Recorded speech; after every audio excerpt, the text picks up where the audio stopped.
Well, ladies and gentlemen, today is a special day. And not only do we have the good sir Sammy Stacks in the building with us, but we have a real Dynasty startup draft. I have not personally streamed a real Dynasty startup draft. I mean, we always do the rookie drafts every year with our follower leagues that we stream. But I haven't streamed a real Dynasty startup draft on this channel myself since, I want to say 2022 maybe. Like, it's been it's been a long time. So I'm excited. We announced last week that we are going to start doing a weekly real draft, real leagues with land community members. And today is the very beginning of that happening. Jonah says it was 2023. Okay, that sounds right. Welcome in, everybody. I see y'all here. What's up, Jonah? We got two Jonahs in the chat, so you guys are gonna have to fight to the death to figure out who kind of keeps the name. We got Spider Boy. We've got Dynasty Dude. Antler Ice is in the building. What's up, brother? No way. Yes, welcome in. Shout out to Matthew and Bree. They said, Koala, Bree and I are here and sending our love. I appreciate you, man. I saw your membership renew. Appreciate you showing some love. Mike's in the building. Scribbles, Joe's here. Steven's in the building. Donnie's here. I appreciate y'all being here with us. Now, on today's stream, as always, you're going to have a chance to win something. All right, we always do a giveaway, try and show y'all a little bit of love. And today we are going to give away a live team playbook. All you need to do to enter that giveaway is simply like the stream and then type Zeus into the chat. That is the code word today. Zeus is the code word, simply because the league that is drafting today is the Zeus League. All right, so that is the first league that we're gonna see a real draft from. These guys here, Rowan's kind of setting this all up for this league, are all set up and they're ready to draft. They just did their draft reveal, I think like 30 minutes to an hour ago. They now have, what does the timer say, 20 minutes to make any trades that they want to make before we start this draft and get things going for them. So shout out to everybody who got into that league. I just want to take a second and let you guys know that if you missed out on the league last week, woosah, it's okay, because I'm doing them every single week. Every single week you have a chance to get into a real Dynasty league, a real startup with land community members. In fact, if you haven't yet, if you're a promo code land annual Mother Flocker member, please go sync your Discord over on the Flock site, because then you will unlock this tab called Land Leagues. And each week we are releasing a form for you to enter one of those leagues. For example, right now, today, you can go to that tab and you can sign up to the Poseidon League. We will actually raffle off those spots on Thursday night stream. And Joel is commissioning that league. So you can already, I think before the stream even began, we already had 8 entries to that league. So definitely make sure that you jump in there and you get your entries in. Obviously, the only thing that you guys really need to know is, in order to be qualified to be in a land league, you just have to be a promo code land annual Mother Flocker member. That's as simple as it gets, and then you'll be able to jump into those leagues and enter every week if you want. And by the way, if you are a brand new member, let's say you decide to sign up for the promo code land annual Mother Flocker membership, DM me on Discord. I want to kind of fast track you to a league. I want to make sure that you get into a league. Sammy, it's great to have you here. Again, we have about 18 minutes. We got quite a few trade questions we're going to go through, and then we got a couple things planned for this draft. But, how you feeling? How you feeling about this first draft? Are you excited to be here? Is there anything, on your heart you want to share to the people? Oh gosh. No, I'm really happy to be here. This is going to be fun doing this all off season. Those mock drafts that we do, it might be easy to click some certain names, but I think once you get into the real thing, and this is your real team, and this is your real money that is on the line. Yeah. It gets a little crazy. So I'm excited for the cinnamon shouts in the chat. We're going to have to explain that to all the newbies here. Yeah. Yeah, one thing I wanted to talk to you about. Echo? Oh, there's an echo? Okay, and that should be fixed now. That should be fixed now. I'm sorry. I know exactly why that was happening. One thing I want to talk, you guys don't know, Sammy is a Titans fan, okay? Some people might not know that. Now, over the last You got to week, talk about the Titans, really? well, you got the Derrick Henry jersey hanging in the background. You know, you're representing them. I mean, first off, a Canadian deciding voluntarily to support the Tennessee Titans is going to take some explaining. But as you know, Sammy, over the last week, a lot of news came out about your team and kind of a redesign of the logo and all that kind of stuff. Yeah. How are you feeling about the new logo? I don't know if this is really the new logo, but it seems like it's leaked everywhere, so it almost has to be right. It's like one of those things where where there's smoke, there's a fire, you know? Well, what happened is that Fanatics leaked I think it was like a plush football that had legs and like a face, and it had the Titans this logo on it, so the blue with the T and the stars and the. I knew that we were switching, that there was going to be new uniforms this year, that we were switching to the light blue as the primary instead of the dark blue. Which I like, past by season, the way. Actually, yeah, I like it too. This past season, we didn't wear the dark blues once. Oh, okay. Like this Henry jersey behind me, we didn't wear that one time. I didn't recognize that for some reason. Yeah, so it was all the light blue.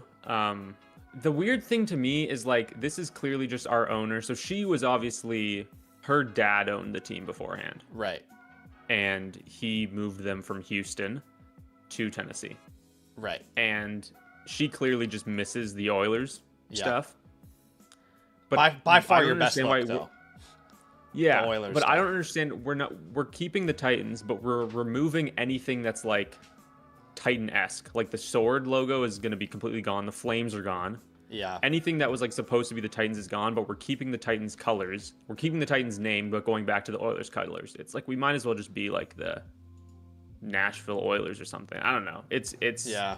The Tennessee Titans. Can the team just be good? I don't care what the logo is. Can we just be good? That's what I want. Here's what I would say. I think the flames of your old logo are like one of the coolest little details in a logo that we had in the NFL. I really like it. I loved the flames. But I can see this new look working out well. Like, I like that you don't lean into the Navy. I like that you lean into the Oilers stuff. I mean, I could see it working out. I mean, I guess it depends on what the jerseys look like. You'd have to assume they kind of lean into the Oiler theme if that's, that's kind of where. That's what it seems like it's going to be. There's going to be a lot more red. The Joe said the flames were helmet. Ghetto. The flames to me, the flames are very like 2009. Like it's very, everybody's trying to go simplistic now and exactly. and minimalist like and all this stuff. Caricature. Yeah, I didn't have any problem with the flame. I also I don't really. It made me. I'm not huge on the every time I branding. see the flame, it makes me think Chris Johnson. That's just instantly my fantasy brain goes Chris there Johnson, you go. legend, absolute legend of the game. Exactly. But you know what? Not everything is for a long time. Hopefully, it's for a good time. Were there many good times? What was your favorite moment with that logo? Can you even think of one? I mean, let's not hurt your heart too much here. Is there one moment you can think of as a Titans fan that you can be grateful for? Well, so I'm on the younger side as well, so I haven't been I don't remember the Super Bowl and all. Well, the Super Bowl was it that logo? I don't even know. I'm gonna stop embarrassing myself. It was ending Tom Brady's career as a Patriot in the playoffs. That's my best Titans memory. Yes. And then you guys lost to Kansas City, right? That's correct, in the AFC Championship. Yeah. So that's been the other. But there was other Titans news today. Zach, has there ever been a more of a for sure Titan than Tyreek Hill? I actually. That's so funny. That's exactly where I was going next. I saw this tweet today where someone was like, your next steps have already been decided, Tyreek Hill.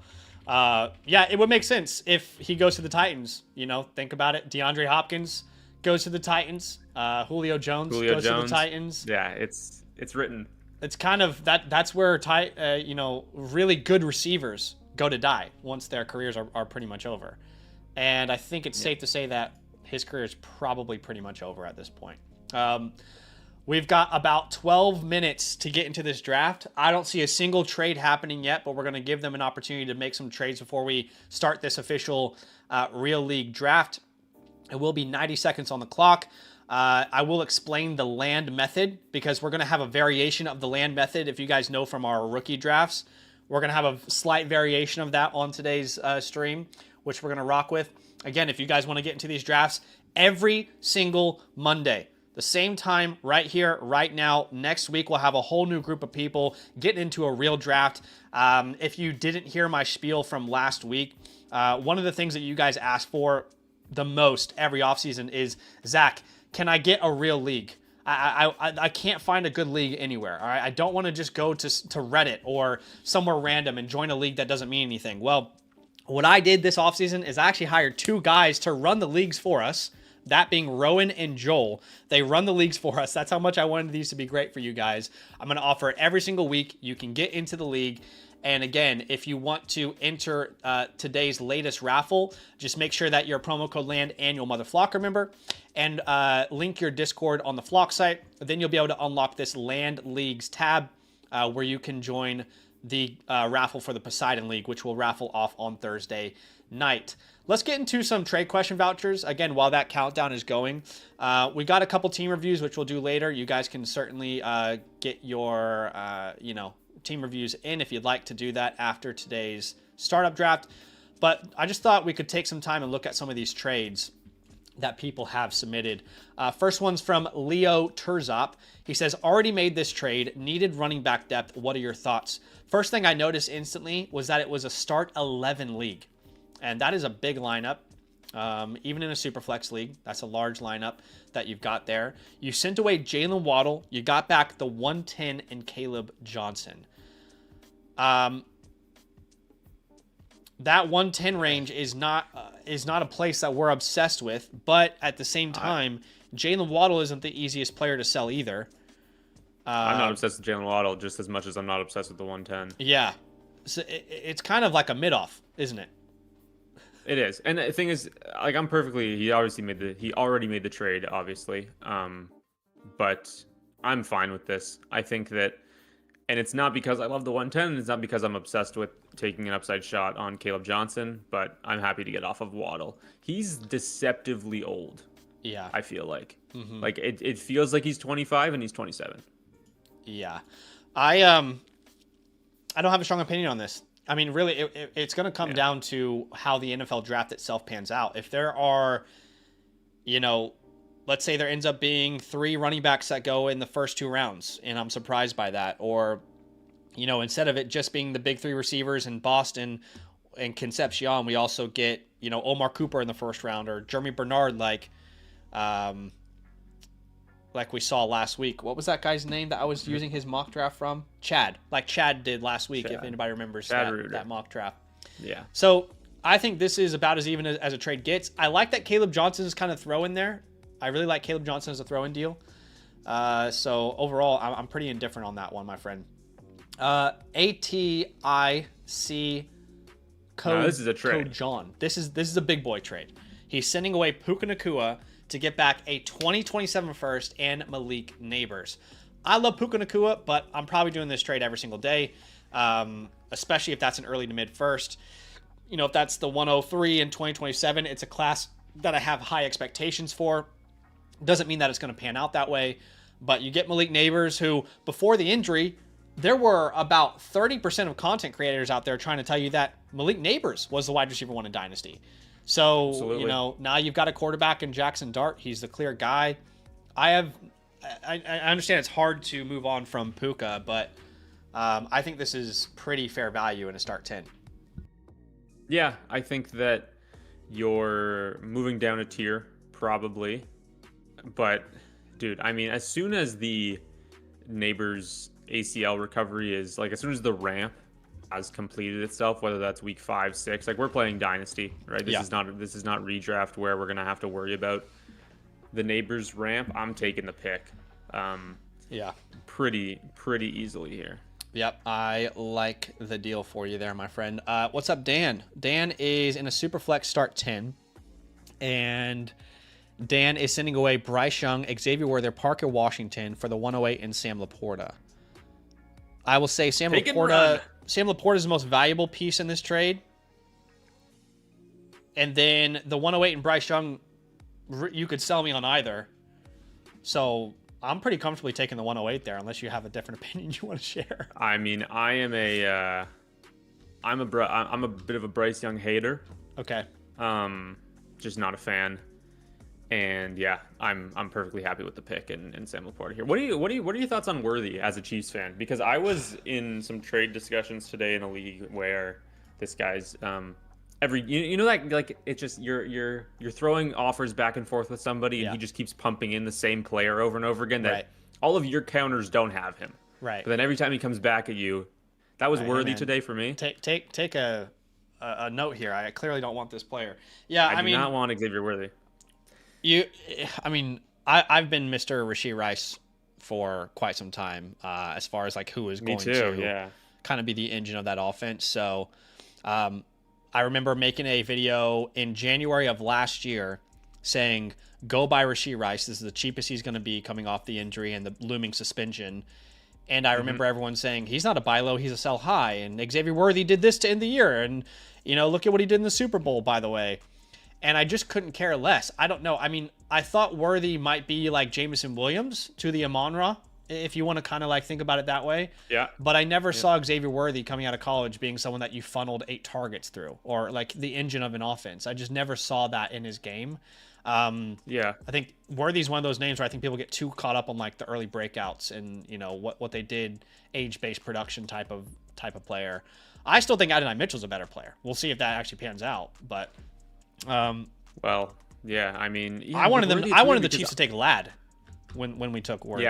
You loved him that year. I was I was a fan of Worthy last offseason because it was more fueled just by that Andy Reid took this guy, and obviously he has the input, right? Yeah. Took this guy in the first round. He's tied to the best quarterback in the league. Yeah. They're going to figure out how to use him. You know, some people don't draft well in the first round. And I think Andy Reid, drafting receivers in the first round, he has not been that great at that historically. Unless I'm missing someone. Yeah. I mean, Sky Moore. He did take Sky Moore. What was that, second? I mean, I remember Jeremy Maclin with the Eagles was maybe the best pick he made, and that wasn't even that good. We're going to pretty comfortably take the 108 and Laporta here. Okay, we've got another one here from DeGo. It's a 1 quarterback, 12-team start 8. He's sending away the 209, a 27 first, McMillan and Brenton Strange. He's getting back Justin Jefferson. No.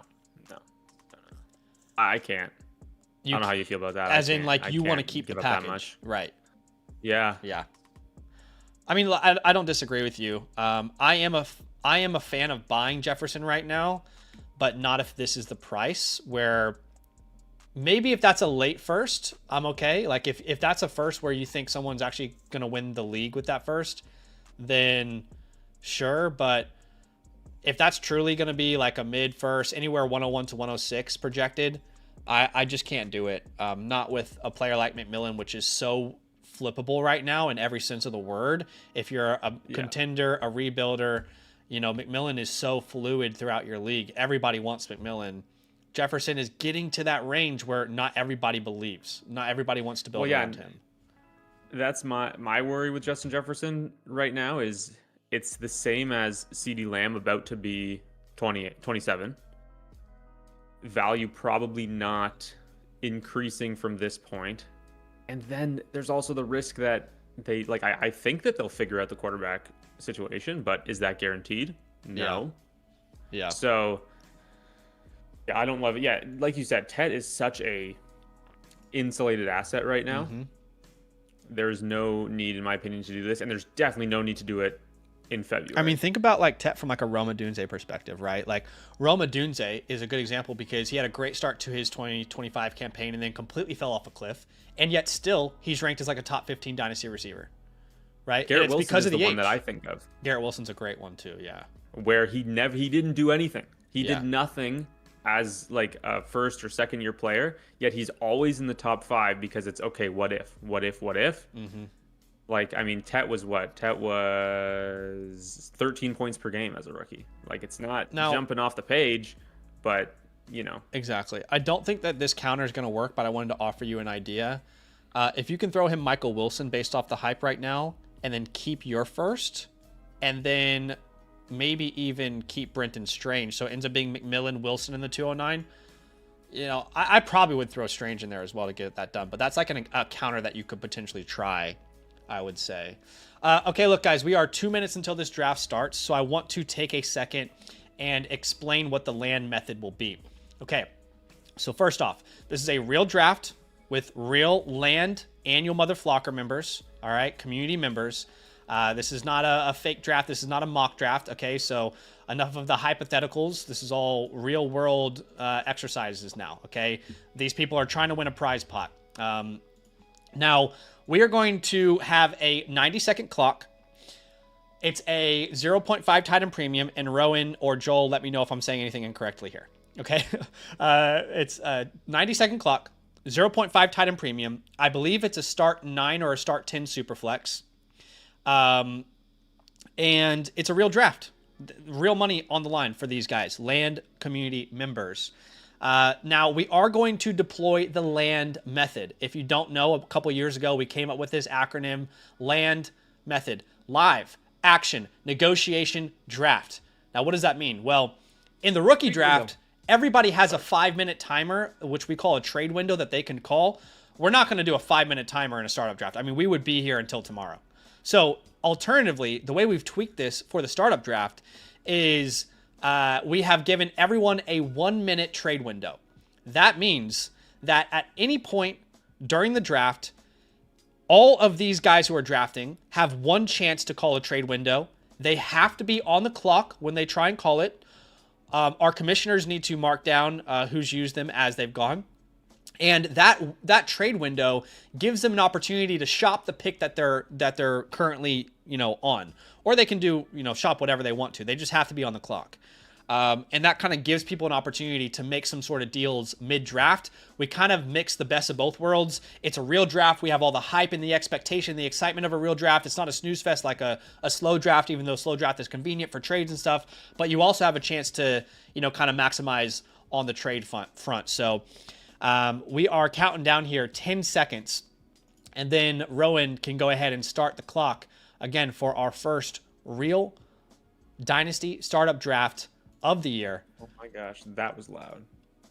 And we're off. And we're off as right Josh away. Allen instantly, without a thought, Josh Allen ends up coming off the board there at the 101. Rowan, did I say anything wrong? Okay, Rowan's here. Rowan says 12-team Superflex, 1.5 Titan Premium, start 10 is the official league settings, 3 flex spots. Okay. Yes. Do you think Rowan rigged this to get the 101? Well, it's funny because I have a group chat with our commissioners, and Rowan said, I'm worried people are going to think I rigged it. But he recorded the draft order, hoping that people would see transparency. All right. It is a third round reversal, so I don't know. Where are you feeling? I don't know if you've done through your startup mocks that you've done so far this offseason. Where do you like to pick? For me, in a third round reversal, I always want second half of the board. I love like 109 to 111 range, personally. Especially with the way people draft nowadays. Without them going quarterback heavy, I love the back end personally. Yeah. With the quarterbacks getting pushed down, I feel like you're getting a ton of value at the back end of the board here. So funnily enough, I actually think I wouldn't want to be where Rowan is now that I think about it. Hey, well, that's what I was gonna say. I was like, guys, he's probably not. Even if it is, obviously these accusations aren't serious. But yeah, maybe Jonah paid him. Who knows? We're just speculating. As Drake May comes off the board, I just wanted to answer Eric's question here. He says, if we sign up with land, will we automatically get into one of these real draft leagues if we sign up, or do we get a chance to be a part of a new league? I have guaranteed that anybody who's like a brand new member who is purposely signing up because they want to be in a league and, obviously they're going to get their playbook and everything. You guys know when you become a promo code land annual Mother Flocker member, you're not just getting into a league. It's like one of many perks. The playbook, the war room, the hotline with the 6 trade question vouchers, our rookie report, the FastDraft credit, all that, right? This is just another benefit that I wanted to bring to the community. And if you're signing up for the first time with the promo code land, DM me. I will fast track you into a league 100%. I want you guys to be able to get the most bang for your membership.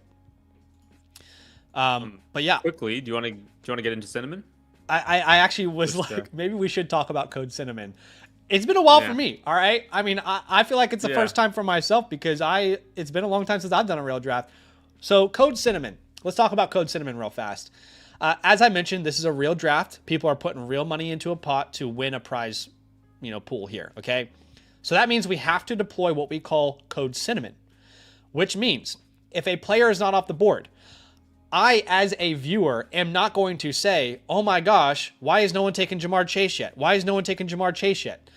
Because think about when you are in a real draft with your friends in a room. And like Danny Ladd, who I love, by the way, did this in the first Flock League draft. I remember there was like 3 players every round that I had in mind. And every time, like before I was going to pick, Danny was like, why is no one drafted this player? Why has no one drafted this player?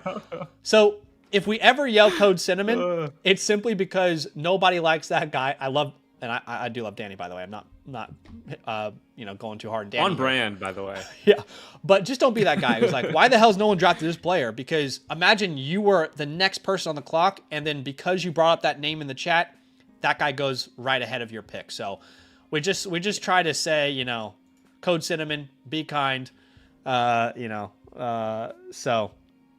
But we are free to discuss everybody who has come off the board. So, like, for example, Joe Burrow, terrible pick from the guy who just took Joe Burrow, whose username is Gimme Joe Burrow. Gimme Joe Money Burrow, is that his name? I think there's so, an M yeah. there. No, all jokes aside. That he goes off at the board in the 106. All jokes aside, it's a good pick. The running backs here early in the draft is interesting. I think that's like this is a 2026 offseason type of thing because exactly. I mean, there just weren't any. This just wasn't happening. The past 3 years. I think those guys like Bijan and Gibbs have really,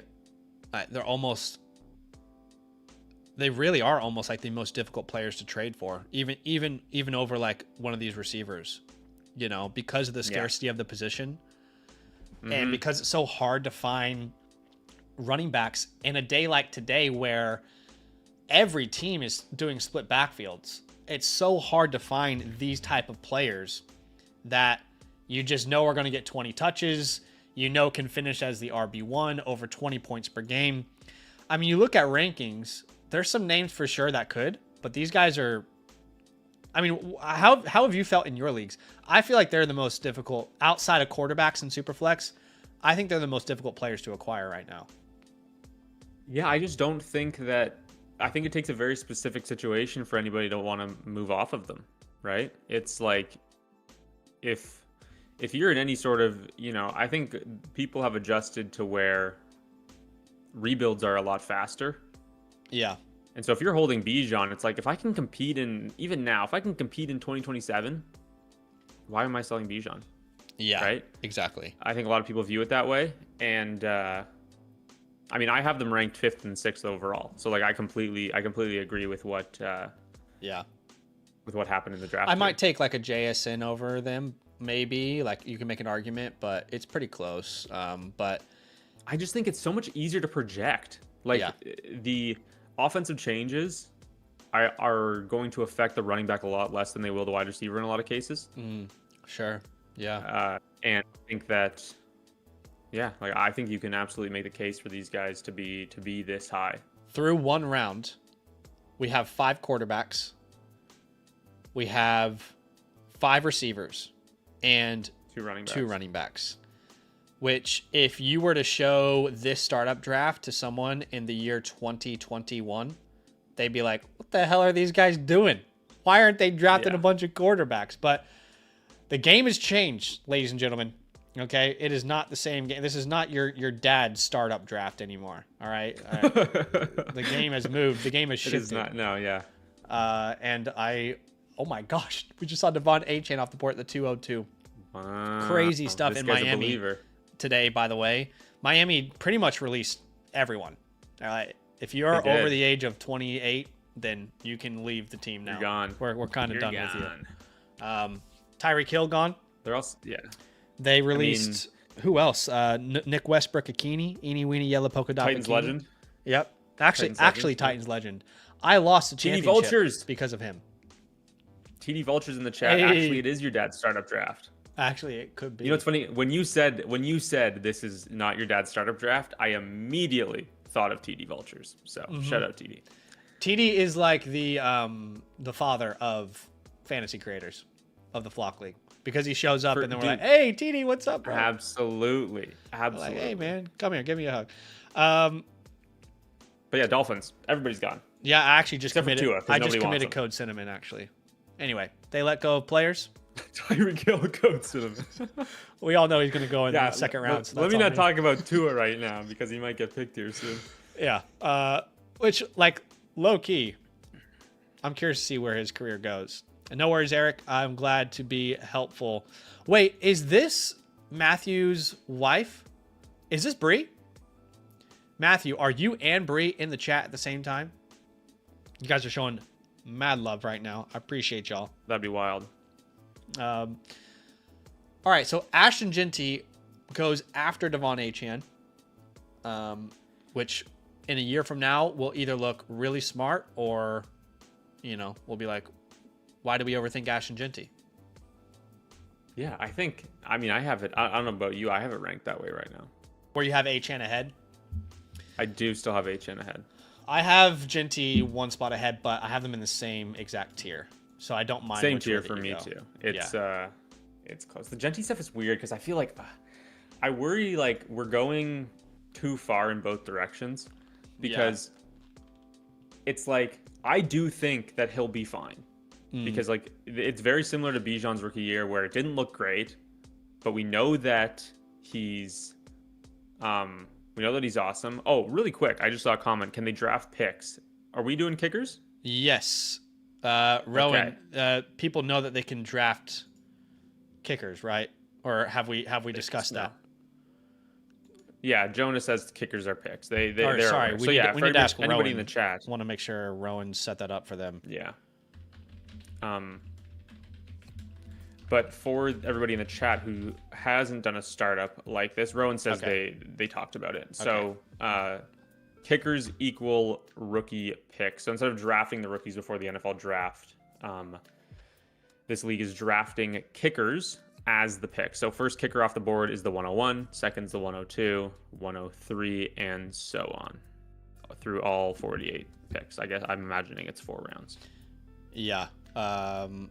25 rounds, which we'll see how many rounds we're actually going to stream for you today. But you guys are going to see most of this. The good stuff. You'll see the good stuff. If you guys are just joining, want to give you all a heads up that you can enter today's giveaway. It's fairly simple. We're going to be giving away a live team playbook. All right. Which, if you don't know what a team playbook is, then you may be new to the stream, and I can explain. It's essentially the way that I review your Dynasty team. It's a customized review of your Dynasty team from myself, giving you customized trade targets, all that jazz. So if you want to win one of those, today's code word is Zeus. All you have to do to enter that giveaway is like the stream and type Zeus into the chat. And then we will eventually give away one of those live team playbooks to a lucky viewer here. That's as simple as it gets. Of course, you can get your own team playbook on tonight's stream. We've got 3 currently in the queue that I'm going to be doing. So if you want to get a review of one of your teams today, it's a great day to get that into the queue. Of course, if you end up being the winner, I'll refund you if you decide to sign up right now for a team review, right?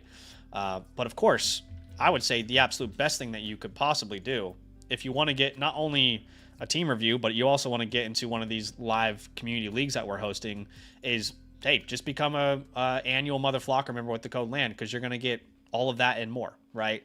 So that covers you pretty much from top to bottom of all the awesome perks that I offer over here with LAND. So, all right. So we have only had one person start double QB, and that is Mr. Joe Burrow, which, I mean, last year, Jalen Hurts is going in the top 6 of every draft. So I was going to could say, end up being a value. I don't know. We'll see.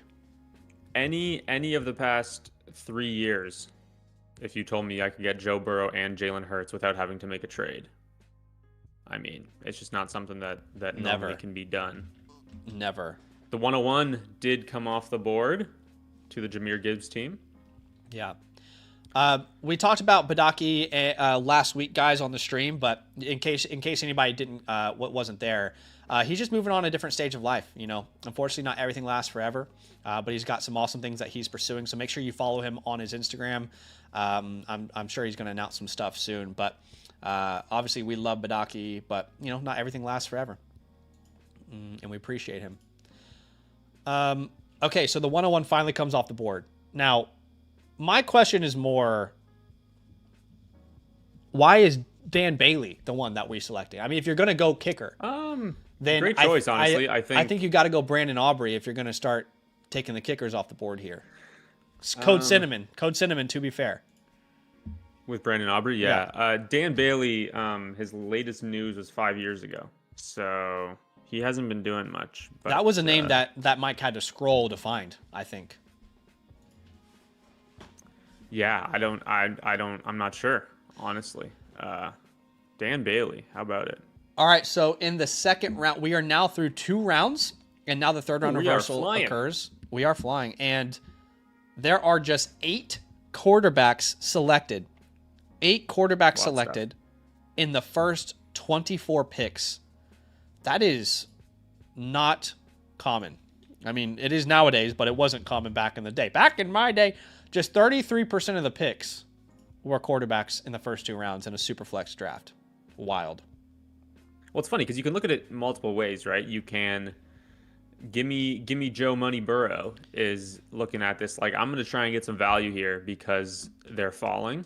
Yeah. And then you got Jonah at the 12. That's like, they're going to fall? Fine. I don't want them then. I'll just wait, and I'll go triple wide receiver out the gate. Well, you know what's funny is I feel like when you're in a startup draft like this, it's kind of like a dance of sorts where, you know, you're waiting to see what everybody else's next move is going to be.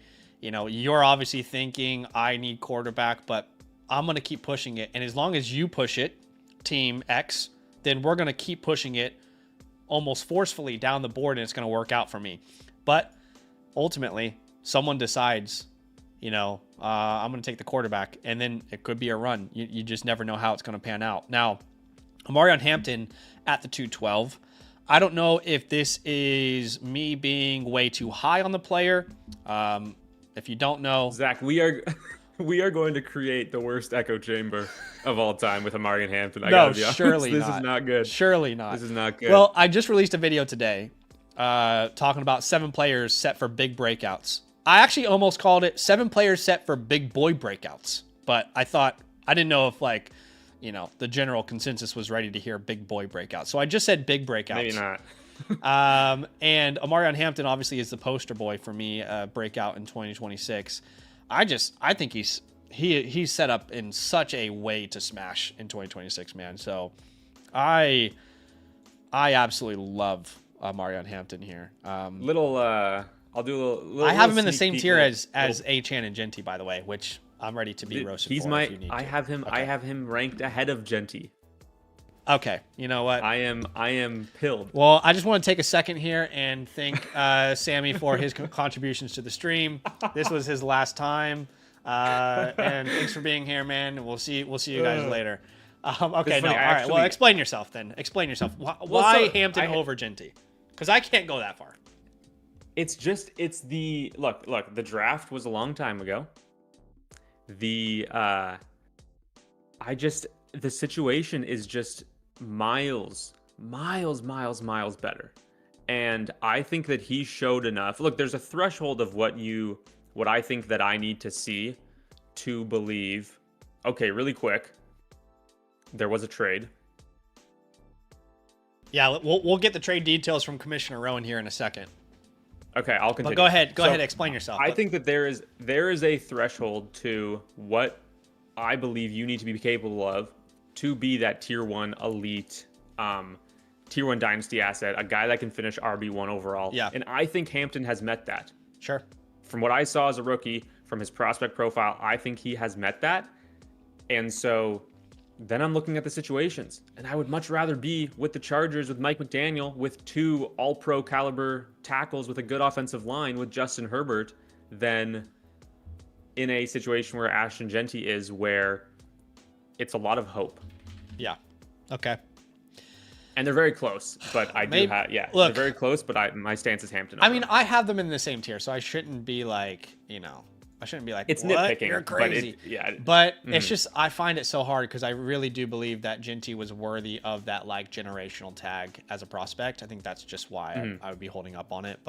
And also, I think Ginty was at his floor. Let me just say quickly, I know I've said this plenty of times on the stream, but when you actually compare those two guys in their rookie season, right?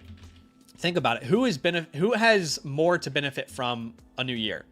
I would argue Ginty in a heartbeat, because you had one of the worst offenses in the entire NFL. You had probably the worst quarterback play in the entire NFL. One of the worst coaching staffs. Now you hire Clint Kubiak. You know Fernando Mendoza is going to come in. If anything, I love the hire of Mike McDaniel, and I agree. But I would argue that Ginty has far more room to grow. You know, where like I could see Ginty eclipsing that 19 point per game mark. I think Hampton's probably ceiling is at that 17 mark, just simply because I don't think Vidal is going to go away or anything. But yeah, I mean, I love both of the players. I guess I'm just getting technical here, but that's the reason why I just think he's a better prospect, and the room for improvement on each of their teams and their offenses, I think, is just higher for a Ginty there. It's funny to me because I've been dealing with the same thing where I have them ranked 2 spots apart in my overall rankings. Not even running back. Like they're running back 4 and 5. I have them 2 spots apart. Yet every time I talk about them, I feel like I have to talk down on Ginty just because I have Hampton ahead. Yeah. And that's not what I want to do. Right. But I actually have a video coming out. It's like, why can't we love both of them? I have a video coming out on Saturday, I believe. Okay. Saturday or Wednesday. I think it's Saturday. And I did a way too early 2026 mock for like regular fantasy football, 2 rounds. Hampton's in the first. So. Oh gosh. Oh my. That's all I gotta say. Well, we did have a trade go down, by the way, as you guys can see on the board here. And Rowan has sent me the trade. This is what happened. It looks like Shooty got the 407 and the 306, and Santoro got the 303 and the 410. So if you want to visualize that, they basically just swapped these picks here. So it looks like Santoro moved up 3 spots to move back 3 spots in the 4th. Which, if there's not a guy in particular he wanted, you know, I don't have a problem with that. I mean, looks like it was Dart or Mahomes. It's a pretty fair deal. Yeah. I think a lot of people might look at this like, okay, well, you'd rather have the 3 spots in the 3rd than the 4th. But I think if you're in a fast draft like this and Shooty is on the board or is on the clock at the 3-3 and doesn't see anybody that's calling out to him, take the extra value in a later round. Why not? I really like Jackson Dart. I think ideally I'd like to, like, if I'm going to move down 3 spots in a better round and you're only offering me to move up 3 spots in a worse round, I probably would have wanted some sort of kicker there, but it would have been really insignificant. But overall, I think it's a pretty fair trade. But like logically, you're moving up in a better round. I'm moving up in a worse round. Give me something small, but I don't. It's so insignificant. And if you had like no preference on the board, then I could see why it would make a ton of sense. You know what I mean? And that's why I'm saying, like, in a fast draft like this where it's moving quickly and you just want to, you have a deadline to get the deal done. Yeah. Then you might as well. Like, if you don't have a strong opinion, you know. So those starts, that was their first quarterback for each of them. Santoro ends up JSN, Bowers, Mahomes. Which is insane that, like, you can just get Mahomes and Dart in the 3rd round. I mean, I remember doing a startup in December, like a mock draft, and I was talking about how I don't think it's crazy if Dart goes at the 1-2 turn. You know? Definitely not. That was before the concussions, I think. I agree. But okay. So I mean, Shooty has not done a poor job here at all. That's whatsoever. what I was gonna say. I'm more happy with the trade down, technically losing value because he ends up with Jackson Dart there. Yeah, exactly. Like you're not really falling out of some huge tier here or missing out on some massive player. You might have your preferences, but that's about it. So through the first 3.5 rounds, we now have 10 quarterbacks who have been selected. I think there's been more receivers. 1, 2, 3, 4, 5, 6, 7, 8, 9, 10. There's been more receivers than quarterbacks so far. Obviously, we've got the 2 tight ends in Bowers and McBride. Keeping in mind that it is a 0.5 premium here. James Cook coming off the board at the 307. So the only team who has 2 quarterbacks still is team number 6. But he does get James Cook here. Cian Thomas gets his first quarterback in Trevor Lawrence at the 308. I'm not even saying it's a bad pick. I'm just like, it feels bad getting Trevor in the 3rd this year when last year you could get him in like the 8th and 9th rounds, you know. But he and Liam Cohen are one hell of a pairing, that's for sure. Yeah, people were really down on him last year, eh? Mm-hmm. Well, it's like, how many years can you extend grace for a player, I guess? Well, exactly, especially when the hype, like after his 2nd year, which would have been his first with Doug Peterson, he was like, I remember there was like the top 6 quarterbacks, and then he was 7. Yeah, I remember that as well. And then the year after that, he still stayed as like a 2nd round pick. People are willing to kind of extend it's that long leash with those. Yeah, especially the ones with like Caleb last year. I mean, was not good, and he was still a late second, I think. I want to say. Yeah. Patch, by the way, said, Zach, would you rather have Hampton on your team or St. Brown? I think in almost every scenario, I'm going to say St. Brown there, just because of the proven production over the course of so many years. But you could sell me on a specific scenario. I mean, let's say, for example, you're in a league that's a small starting lineup. Let's say you're in a 1 quarterback start 7. I think you could potentially sell me on that. But as of right now, playing Dynasty in a 2 to 3 year window, I would view Amon-Ra as the more valuable asset.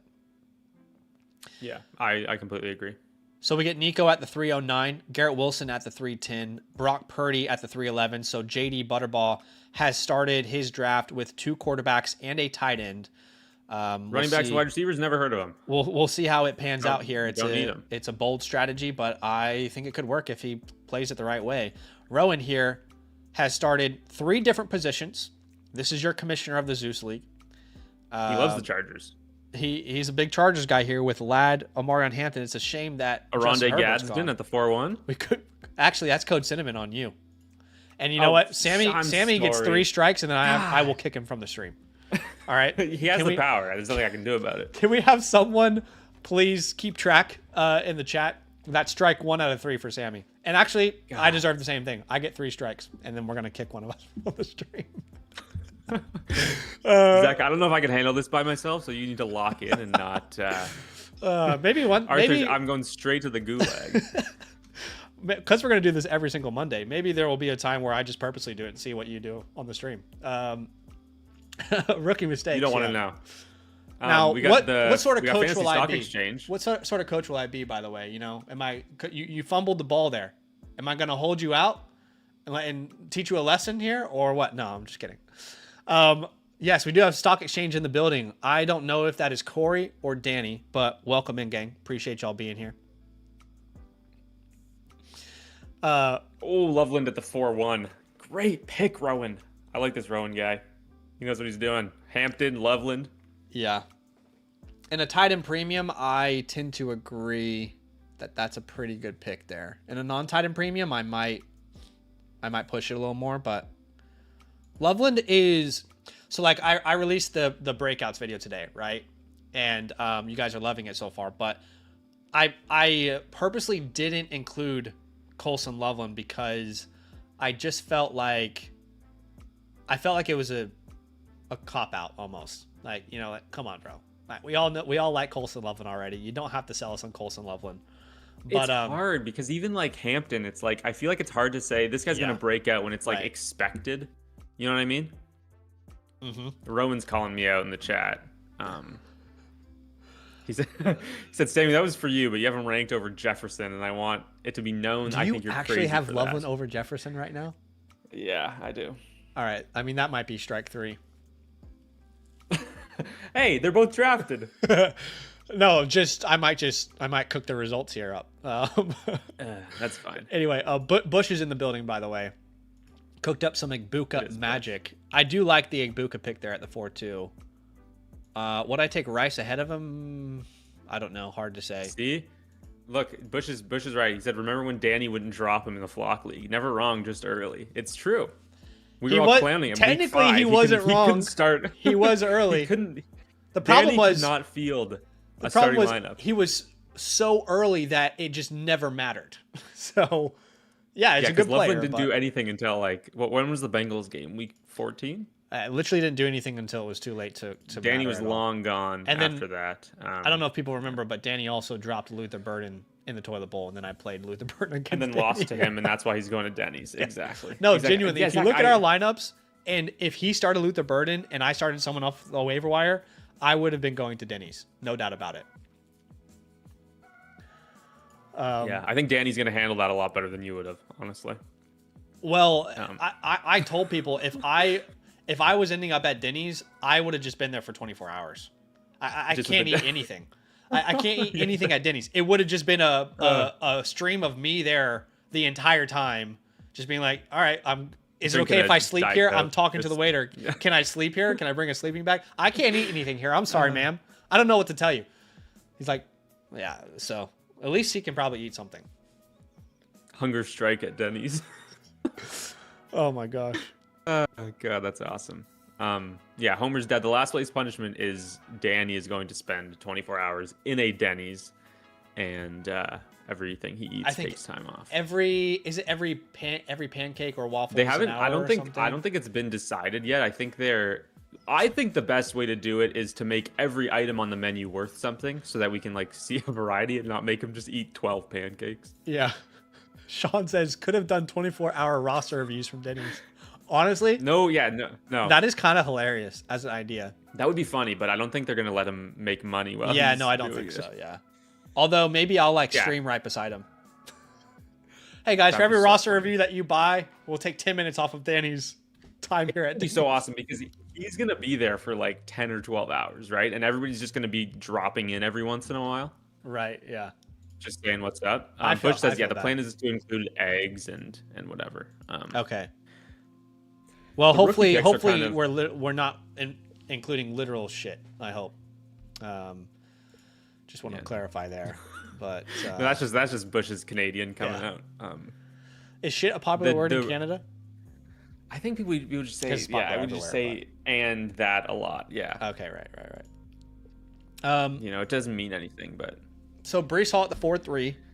Now, I think Cellini's going to love this if Breece Hall is released from New York. But if they tag him, I don't know. We'll see. Double Jets through 4 rounds for Cellini. Double Jets is a bold strategy for Cellini. I have to admit that is a bold strategy there. Cellini is in a puddle of sweat right now. I just made a trade for Bo Nix today in a league, actually, which I can show you guys if anyone cares. Bucky Irving came off the board. I just traded Bo Nix away. You just traded him away. All right, I just traded for him. Remember after I acquired him last week? Oh yeah. Breece to Nashville. Dog. Oh my God! If Breece is a Titan, that might be worse than being a Jet. But Dayball would be a pretty good fit there. So that's the 103 at the 4-7. Is that right? The 103. Yeah. Yeah, because the 102 went off at the 3-2. Okay, so Taylor comes off the board, Tyler Warren again in a Titan premium, and we're about to see kind of the finality of this trade, if that's the way to say that. Yeah. Because Shooty's going to end up with Jackson Dart in the 103. And what he sent away ended up being Patrick Mahomes, and we'll find out here in a second, whatever that ends up being. You guys want to see the trade that I made? I'll have to find it. I'll have to find it. I want to pick it apart. Okay, so Patrick Mahomes and Rome Odunze, or Jackson Dart in the 103. That's a tough call. I mean, I just prefer Dart straight up to Mahomes, so I'm going. Do you? Dart, okay. Yeah. It's pretty close, honestly. I think Justin Tucker is a placeholder for a rookie pick. Yes, that's right. Murder M13 is asking. I think Dart has more to lose this year. Whereas Mahomes is going to be fine no matter what. Probably. Definitely. I just think the upside is higher. Yeah. Man, that's close. That's a close trade. Mahomes off the ACL. You have the youth with Dart. He's so young. I wonder what the flock site would say. Bush loves Caleb Williams. How could the 204 be obscene value, Corey? I don't know. Corey says that Caleb at the 204 is obscene value.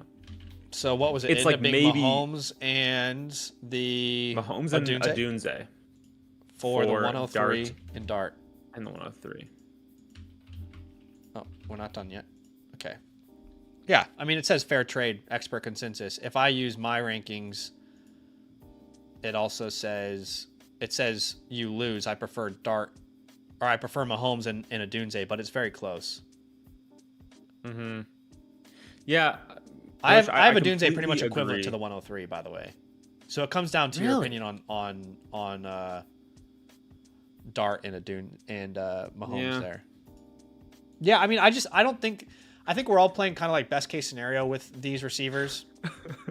But to be honest, like, you know, if there's a world where, let's say, Mekhi ends up in New York with the Jets or something, if Mekhi ends up in New Orleans with the Saints, or, you know, we get one of these guys to the Browns, maybe not Mekhi, but let's say like Tate's to the Browns, you have to rely on someone to throw him the deep ball.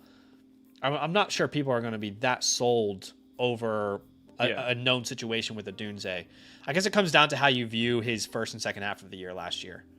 I think people are making too many conclusions, both sides, whether you're a Loveland, a Dunze, Burden guy. I think they're all going to have a very important role. Wow, some running backs coming off the board here. Travion Henderson, very, very interesting. Obviously. Kenneth Walker, we talked about him last week. Yeah, Kyron and Ken Walker. I don't even know. I don't know if I like it or I hate it. I really don't know. I think, like, what I said last week is that if he gets up to this value where he's like above the 106, well, I hear he goes before the 104. Yeah. I feel like maybe we're valuing him at his ceiling of this is definitely like, okay, he's going to get the contract with Seattle and he's going to be great like he was in the playoffs, and they won't bring anybody in to spell him whatsoever. Like, at this price, I feel like that kind of has to happen. And that scares me a little bit. I can see that. Okay, so Henderson comes off the board. I really was hoping that the Super Bowl would give me more hope. I don't know what to think. He was really bad at pass protection. I'm believing he's going to get better at that. But Corey is here, and he says 24-year-old elite prospect coming off a 19-point per game season. Year 2 Ben Johnson with a plethora of young weapons. He's a top 10 pick in startups for me. It's funny because I can literally hear Bush's voice. Like, I can hear him selling that to me right now, and it doesn't sound bad. It doesn't sound bad at all. I like the next comment from Arthur. Fantasy Bears exchange in the house. Yeah. Wait, where's that? No. Okay. Right after those three that you put up. Yeah, no, I think I get it. I just, because Bush said he's a top 10 pick and he went at the 204. So what? He's 8 picks behind where? Yeah.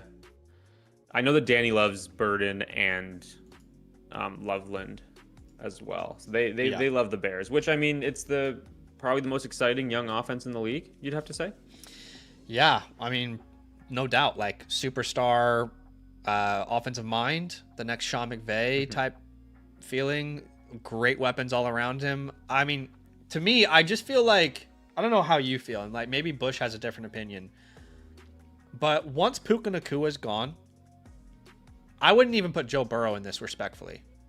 Not that he's not worthy of it, but like, for me, the names, once these names are gone, Josh Allen, Drake May, Bijan Gibbs, Chase, JSN, Puka.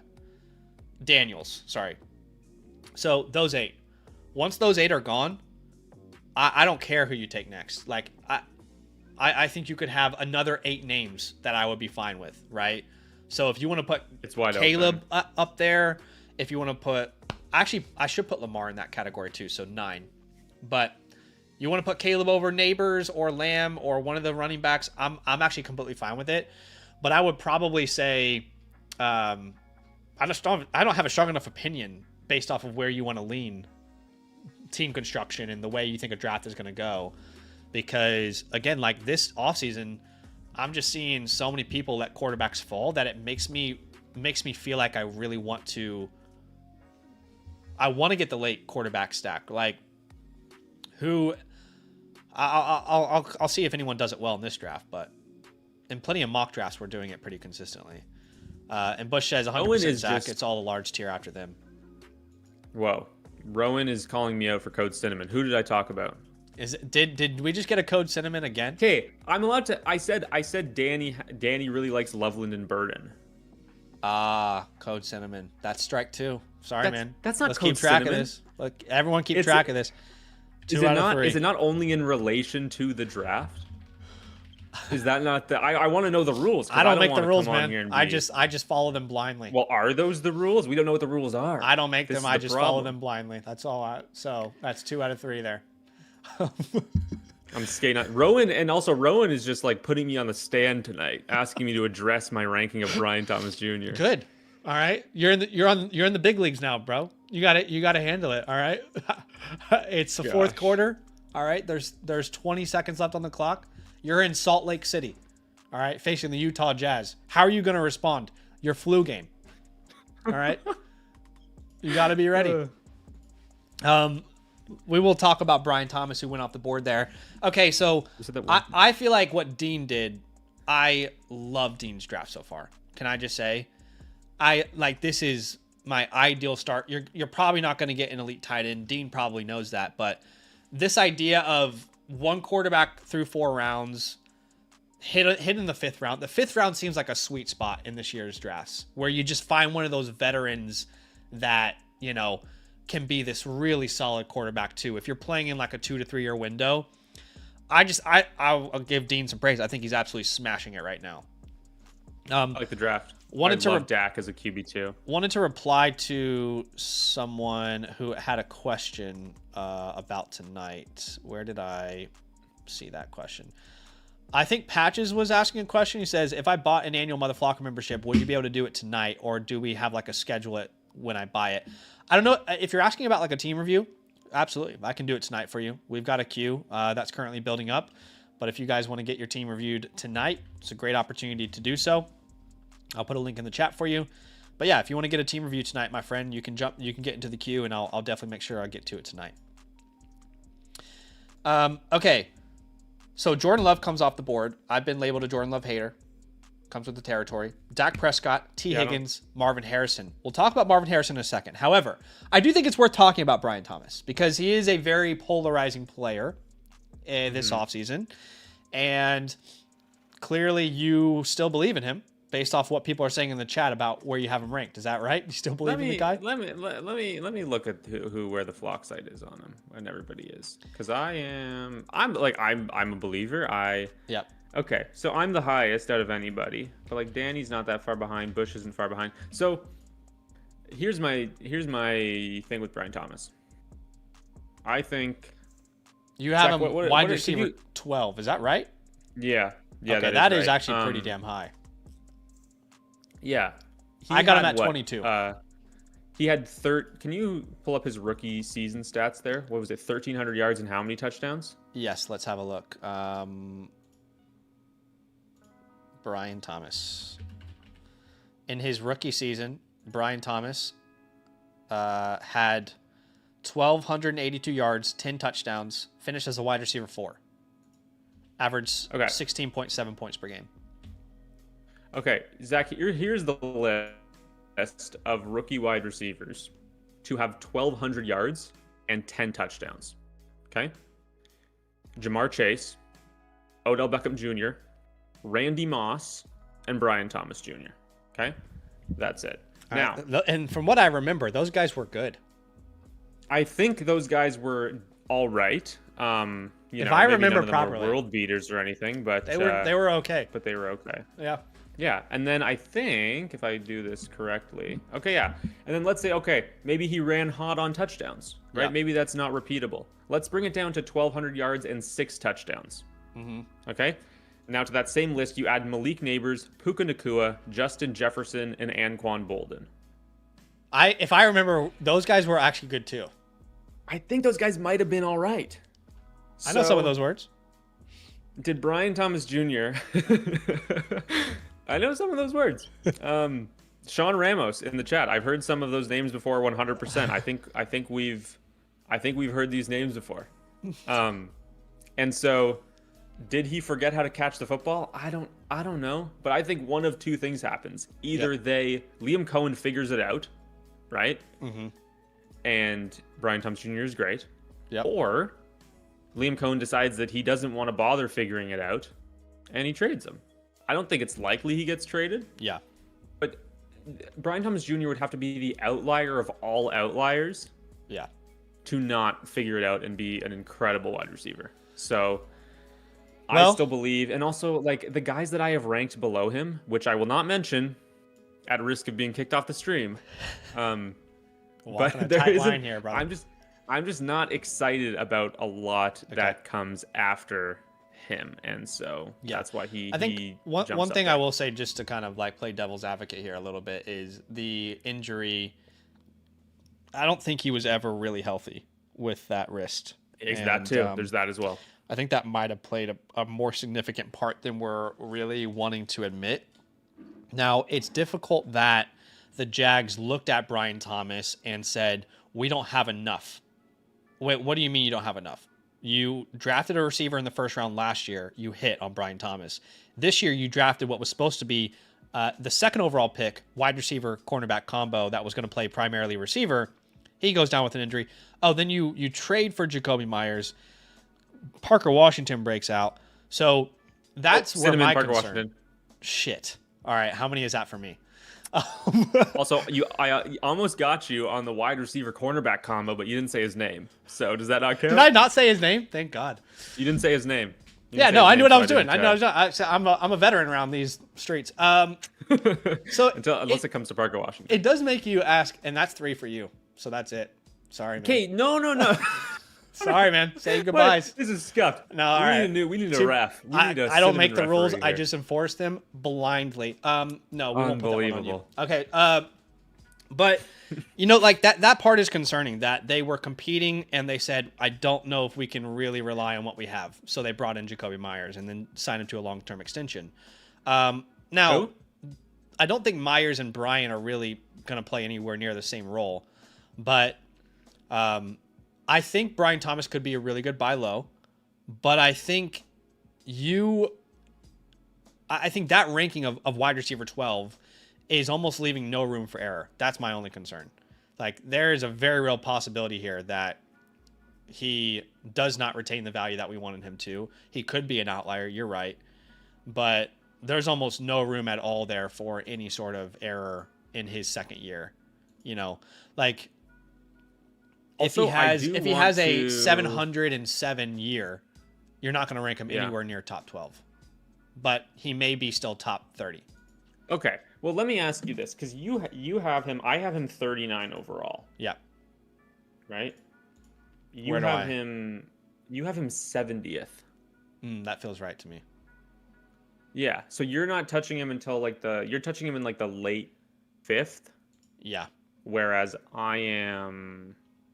I'll take him. I would take him in the 3rd. I mean, I wouldn't have to, because I think that puts him in the 6th round. He's going to 5th or 6th round for me. Someone do the math, but yeah. I will just say that I am shocked by the way that this is going, because we haven't talked about it much. I'm not going to say anything yet, but somebody is doing a plan right now, and they're executing it perfectly if things keep going this way. That's all I'm going to say. All right? That's all I'm going to say. You know what's funny? I can't see, I don't have any, I'm not in the league, so I don't have any board or anything here. I can't see who's available, so I have no idea if there's glaring there are player a falling couple names in my head that I'm like, oh wow, these guys are still available in the 6th. But let's talk about some of the names that went off the board. First off, T. Higgins in the 5th, I think is great value. Again, if we claim we're playing Dynasty in a 2 to 3 year window, and T. Higgins is going after Brian Thomas, Rome Odunze, I don't know. Just asking the question. Well, it's funny. I'm also really high on T. Higgins. Right? So he comes off the board. Marvin at the 5-7. I don't even know. I feel like every time I have a conversation, I end the conversation by saying, who the hell knows what's going to happen, right? Judkins comes off the board. Yeah. Baker, A.J. Brown, Luther Burden, Chase Brown at the 5-12, which could end up being a huge value if he's extended. Rowan, if you ever don't want this team anymore, I got it, all right? And then Rowan takes, is that the 104? That's the 5. That's the 105. So the 105 comes off the board. CMC, Zay, Harold Fannin, and a tight end premium, which I kind of like that there. I don't know if I'm taking him over Scat. I don't know. It's close on a tight end premium, actually. That was one of the names. One of the names that just went off the board. I mean, how does Jared Goff last this long in a super flex league? I mean, is it because of the age? I don't know. He's like the most reliable quarterback too that exists in the past 2 or 3 years in Dynasty Superflex leagues. And Patrick, I believe is his name, Santoro here, he goes with his second quarterback in the 6th round of a Superflex league and still starts it with an elite tight end, 3 receivers that you'd love to build around, and Patrick freaking Mahomes. I mean, that I think Goff is a 5th round. At worst, he needs to go off in the 5th round. I don't think he can go later than that. Yeah, like I see him in the same tier as Jordan Love.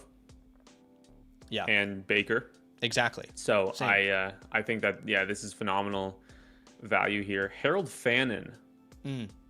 Is this a bit of a slide? If we're talking Tyler Warren at the 4.9, I don't know how you see the rookie tight ends. I don't think that what you're getting from Warren versus Fannin is going to be worth the difference of where they were drafted. I'll say that. Like, I think Fannin's probably going to give you a similar point per game outcome in the next 4 years. So I don't think that the difference between them is. But then again, you have the 1st round draft capital you can hang your head on. You know? Yes, exactly. So the 106 came off the board. I'll be honest, I was surprised that it came off the board that quickly. There seems to be a consensus that I'm probably driving the narrative of. I don't know. Maybe other people are as well. I don't know what you've seen in the community, Sammy, but I feel like after the 105, there's a big drop off. I have kind of said that many times, and it's upset some people. Some people have agreed. But typically, I would have expected a bigger drop off from when the 105 went off the board versus the 106. I agree. I think that, but honestly, I think that where I'm a little different is I would move up the 105 as opposed to move down the 106. I think the 105 was a really good value for Rowan at the 6-1. Right. And I'm of the opinion with the rookie picks, I think that there's absolutely a teardrop from the 105 onwards. I completely agree with you. Obviously, we have Mendoza and those top 3 wide receivers. Yep. I just truly believe that somebody will emerge to the 106, whether that's a 2nd round drafted running back, whether that's Denzel Boston or KC getting a really good landing spot in the 1st round. Yeah. I think somebody will be worth that pick and make that pick good, even if right now we see a big clump of names from the 106 to like the 202, where it's like, we have no idea what's going to happen here. Yeah. I will admit that if there is a running back that goes in round 2, then the 106 will drastically gain value. And I think that's where the value can come from. I mean, like maybe Concepcion goes in round 1 to a team that people love. I still don't believe that Concepcion or Omar Cooper, as much as I like Omar Cooper. I'm seeing people like, every day I go on X, and every day there's someone on X who's saying Omar Cooper is the wide receiver 1 in the class or wide receiver 2 in the class. And I'm just like, you can be in on a player and also, evaluate them fairly rather than just, I don't know. I'm not going to, everyone has different processes, but to me, the top 3 are clearly the top 3 in this class. You're not putting Omar Cooper in that tier for me. I guess is it for clicks on X? I don't know. Maybe, and I think some people they go so far into hyperbole that it becomes like unreliable in terms of listening to it. And because if somebody's like, Omar Cooper is my wide receiver 4, here's why. I'm like, okay, maybe I'll read this. Yeah. But if you say that you like him more than Carnell Tate, I'm just kind of like, okay, I think that you're just trying to be different. And you know what? You might be right, but all the way that anybody that I know that evaluates prospects, that would be a little bit ridiculous, personally. And that doesn't even mean that you can't take him at the 106 in a rookie draft, but it does mean that putting him in that tier with those other guys, I don't know how you're evaluating prospects, But, I mean, it's silly. I feel like I am typically kind of following my process, and that doesn't always agree with people, so I probably shouldn't be calling people out on it. But, anyway, Javonte off the board at the 609, Jacobs at the 610, Kraft. In every draft I'm in, feel like Tucker Kraft is a huge value, especially in a tight end premium here at the 611. I can't get over how much of a value he is. He's going almost in the 7th round here, was scoring more points than anyone in the tight end position before he was injured. I mean, all indications are he'll be good to go week 1.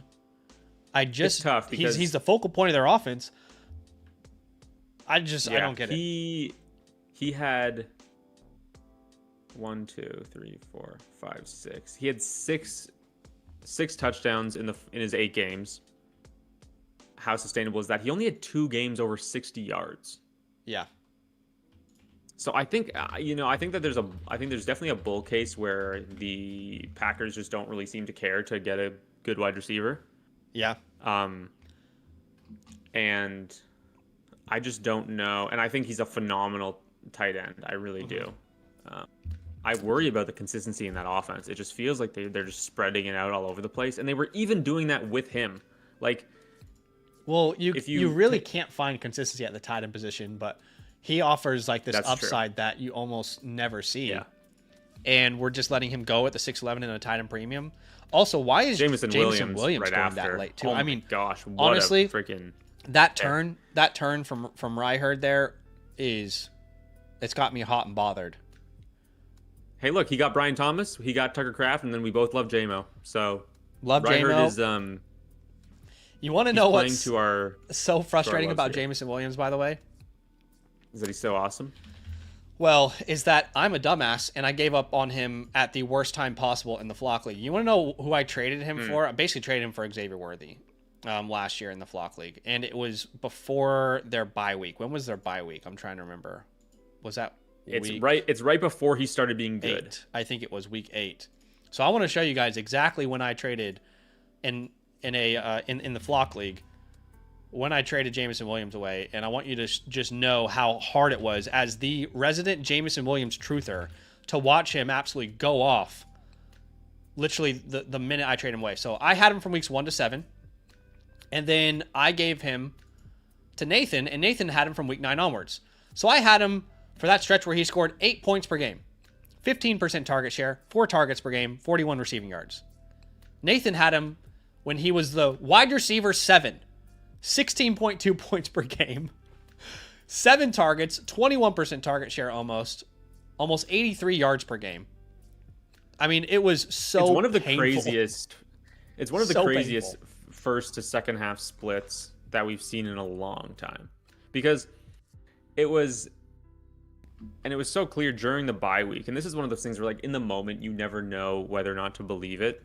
But Dan Campbell during the bye week was like, there are some players on our offense who we have not been doing a good enough job getting the ball. I just didn't believe him. I was just like, yeah, okay, man, you say that all the time. Yeah, it's like, yeah, you're going to say that. And then, but then literally that's what they did. And he's getting targeted like crazy down the stretch.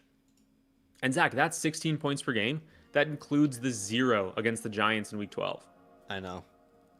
Like, that's a full game removed, and he still averaged 16 points per game. It's insane. I was sick to my stomach because I've got a Jameson Williams behind jersey. Jalen Waddle. I got a Jameson Williams jersey in my closet. I bought it specifically because I traded for him in the Flock League. And then he just shits the bed, literally on a plane heading back to Australia.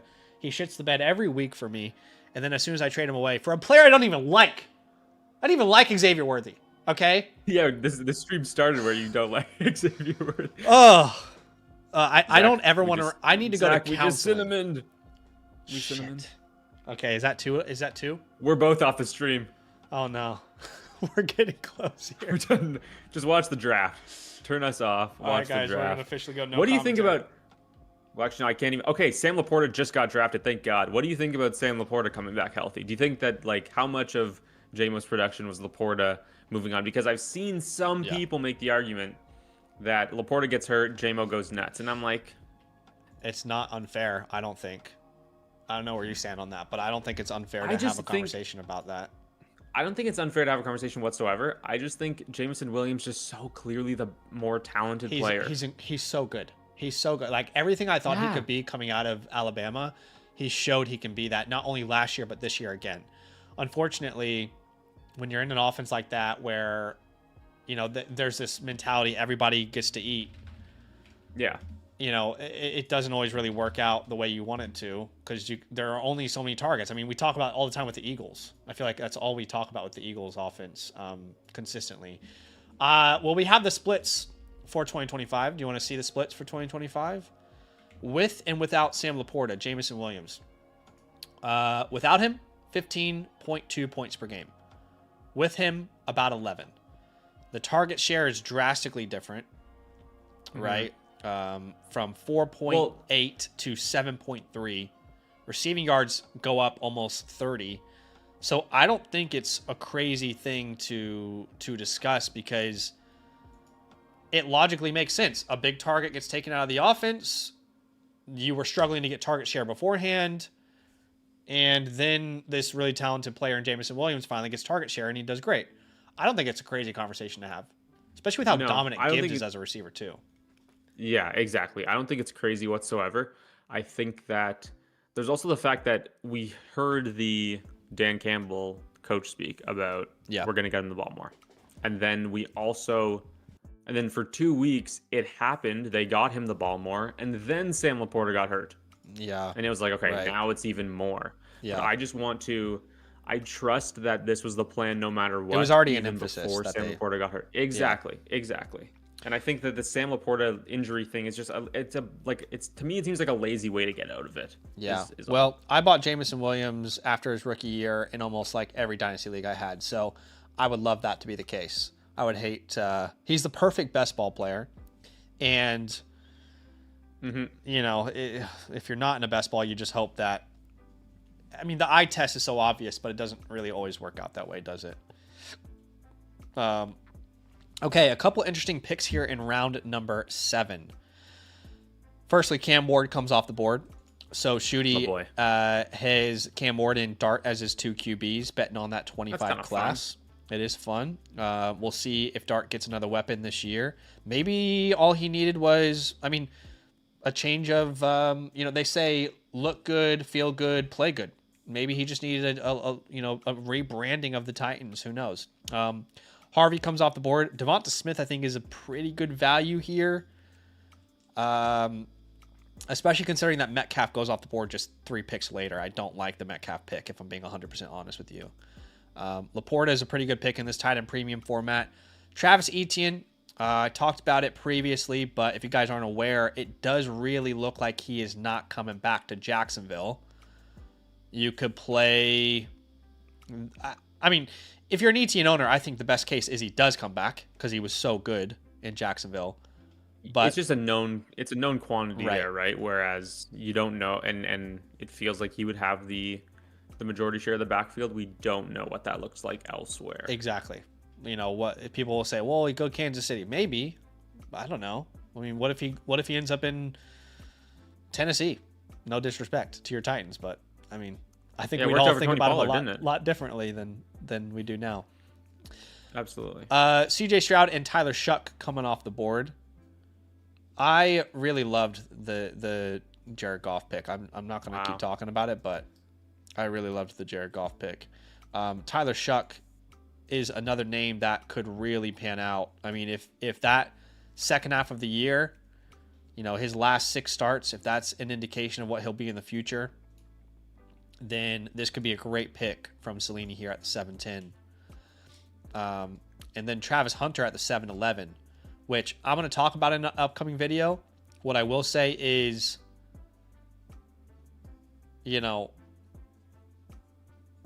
it's funny because... This is an IDP league, right? Yeah.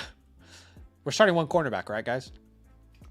It's funny because I could see this going either way. I could see this being the steal of the draft, or in a year from now, we're like, damn, how many snaps did he even play at receiver? Well, yeah, it's just there hasn't really been a wider range of outcomes for a player in a long time. No. And I acknowledge that when the draft happened. I remember telling people, this is the type of talent that he is. However, we have to keep in mind that we've never been in this situation before. In my lifetime, I've never had to ask the question in Dynasty football, how much will this guy play on offense? In non-IDP leagues. And that is still a question you have to answer heading into year number 2. And I am still convinced to the root of my being that if Travis Hunter was exclusively a receiver for the Jags, there's legitimate top 8 wide receiver upside. He was. I feel like the fact that he also plays cornerback makes people think he's was a worse wide receiver prospect than he was. Right, which is not the case. Like, he didn't go second overall only because he played both. He went second overall because he was a phenomenal prospect at both spots. Also, do we have a trade window here? I was wondering if Rowan called his trade window. Rowan might have called his trade window there. That might be why we're paused. I'm assuming he's going to time it for a minute there. But let us know, Rowan. He might be dealing right now. He changed the clock to 30 seconds, I think. Oh, okay. Let me know, Rowan. Heading into the 8th round here. But yeah, I mean, Travis Hunter, again, if they just need to commit on what they want him to be. This idea of playing hybrid, yeah, it would have been cool if he like revolutionized the game, but there's a reason that no one's done it before. It's a different game in the NFL. It's a different monster. I mean, you're playing different level athletes, different level of wear and tear on your body, a longer schedule. It's just not the same thing, unfortunately. Mills says, I still don't think Hunter plays primarily defense. No way the hell they trade what they did to move up and draft a DB. I don't know. He was that good of a prospect at cornerback, though. That's the thing, you know? And is moving up to second overall for a DB worth it? I don't know. Gonna be, but each. The thing is that they can't make their decisions going forward based on what they traded for him. They need to make their decisions on what they have right now. How can they get the maximum value out of this asset that they have now? Yeah. And I'm like, I know that a lot of people are panicking on him. I literally messaged every Travis Hunter owner in every single one of my leagues this week.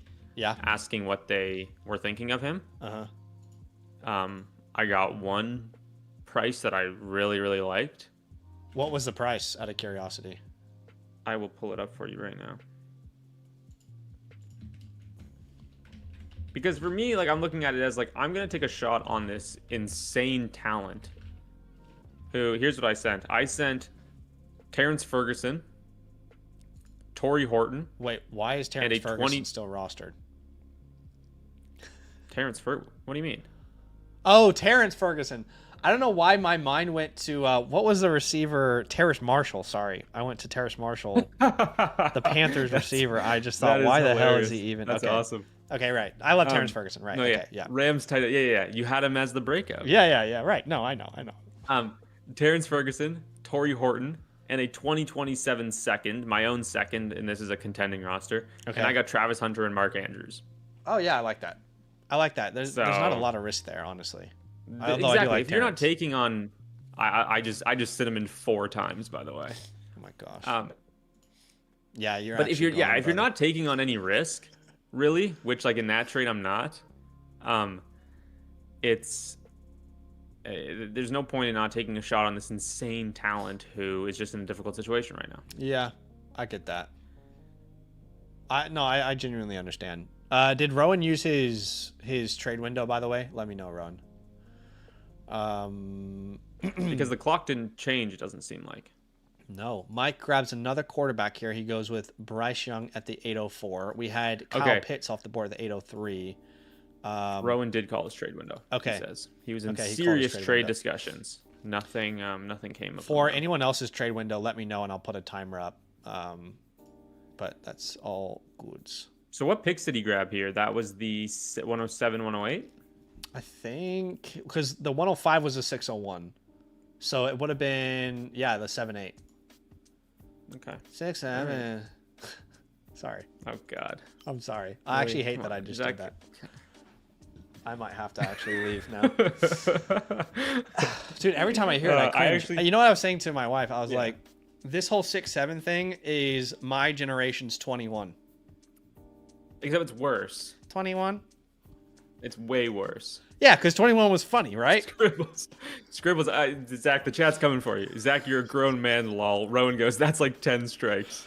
That has to count as cinnamon. I agree. All the hate is totally fair, and I deserve it. It's warranted. Yeah. I deserve all the hate that you're honestly. giving me right now. Keep it going. I can't explain how much it's worth it. I got to step out for like 2 minutes. I'll be back. You're fine. Dan, what's up? He says, how do I get into a league? Very simple, my friend. If you guys want to get into any land community dynasty leagues, it's been one of the things that you've asked for the most over the past couple of years. I wanted to take it seriously this offseason. Hired 2 commissioners to run these leagues for you guys. I want to make sure that they're awesome. There can never be enough good leagues for people to be a part of that people can actually invest in and care about. So that's what I did this offseason. All you have to do is be a promo code LAND annual Mother Flocker member, and you can enter into these weekly giveaways that we are the weekly raffles that we're doing. Just make sure that once you are a LAND annual Mother Flocker member, that you sync your Discord with the Flock site, so you unlock the LAND Leagues tab, and then every Monday you will see a new league that you can enter in to be a part of. For example, we just announced the Poseidon League. The Poseidon League will be raffled off on Thursday night.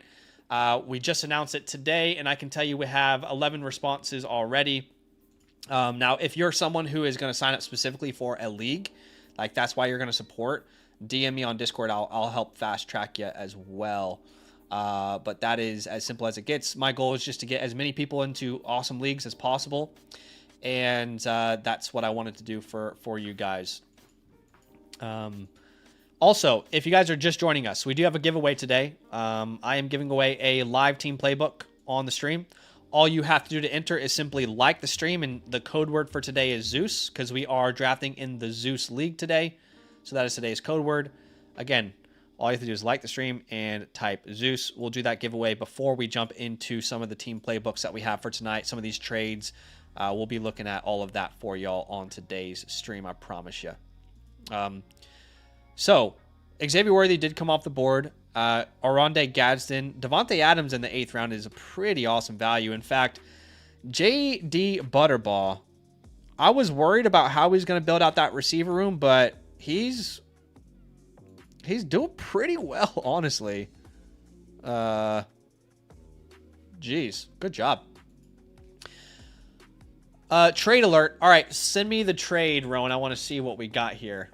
Send me a screenshot of that trade. I want to see what y'all are cooking with.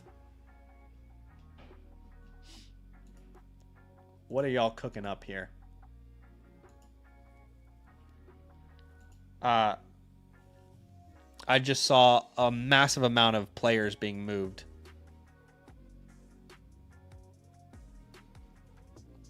You can see, obviously, the board has just changed. I got a screenshot here. So this is a big one. That's what she said. And let's have a look. So Rowan ends up sending away the 1010, the 1103, the 703, the 810. And Shooty got back the 801, the 712, the 1001, and the 112. So I wasn't sure if there would have been any like future picks in this trade. It's essentially a swap of positions, right? So if you think about it, Rowan gets Cam Ward and whatever he ends up doing here, as well as the 1010 and the 11.3, and Shooty ends up with the 107, 108, as well as whatever he ends up doing at the 1001 and the 11.12.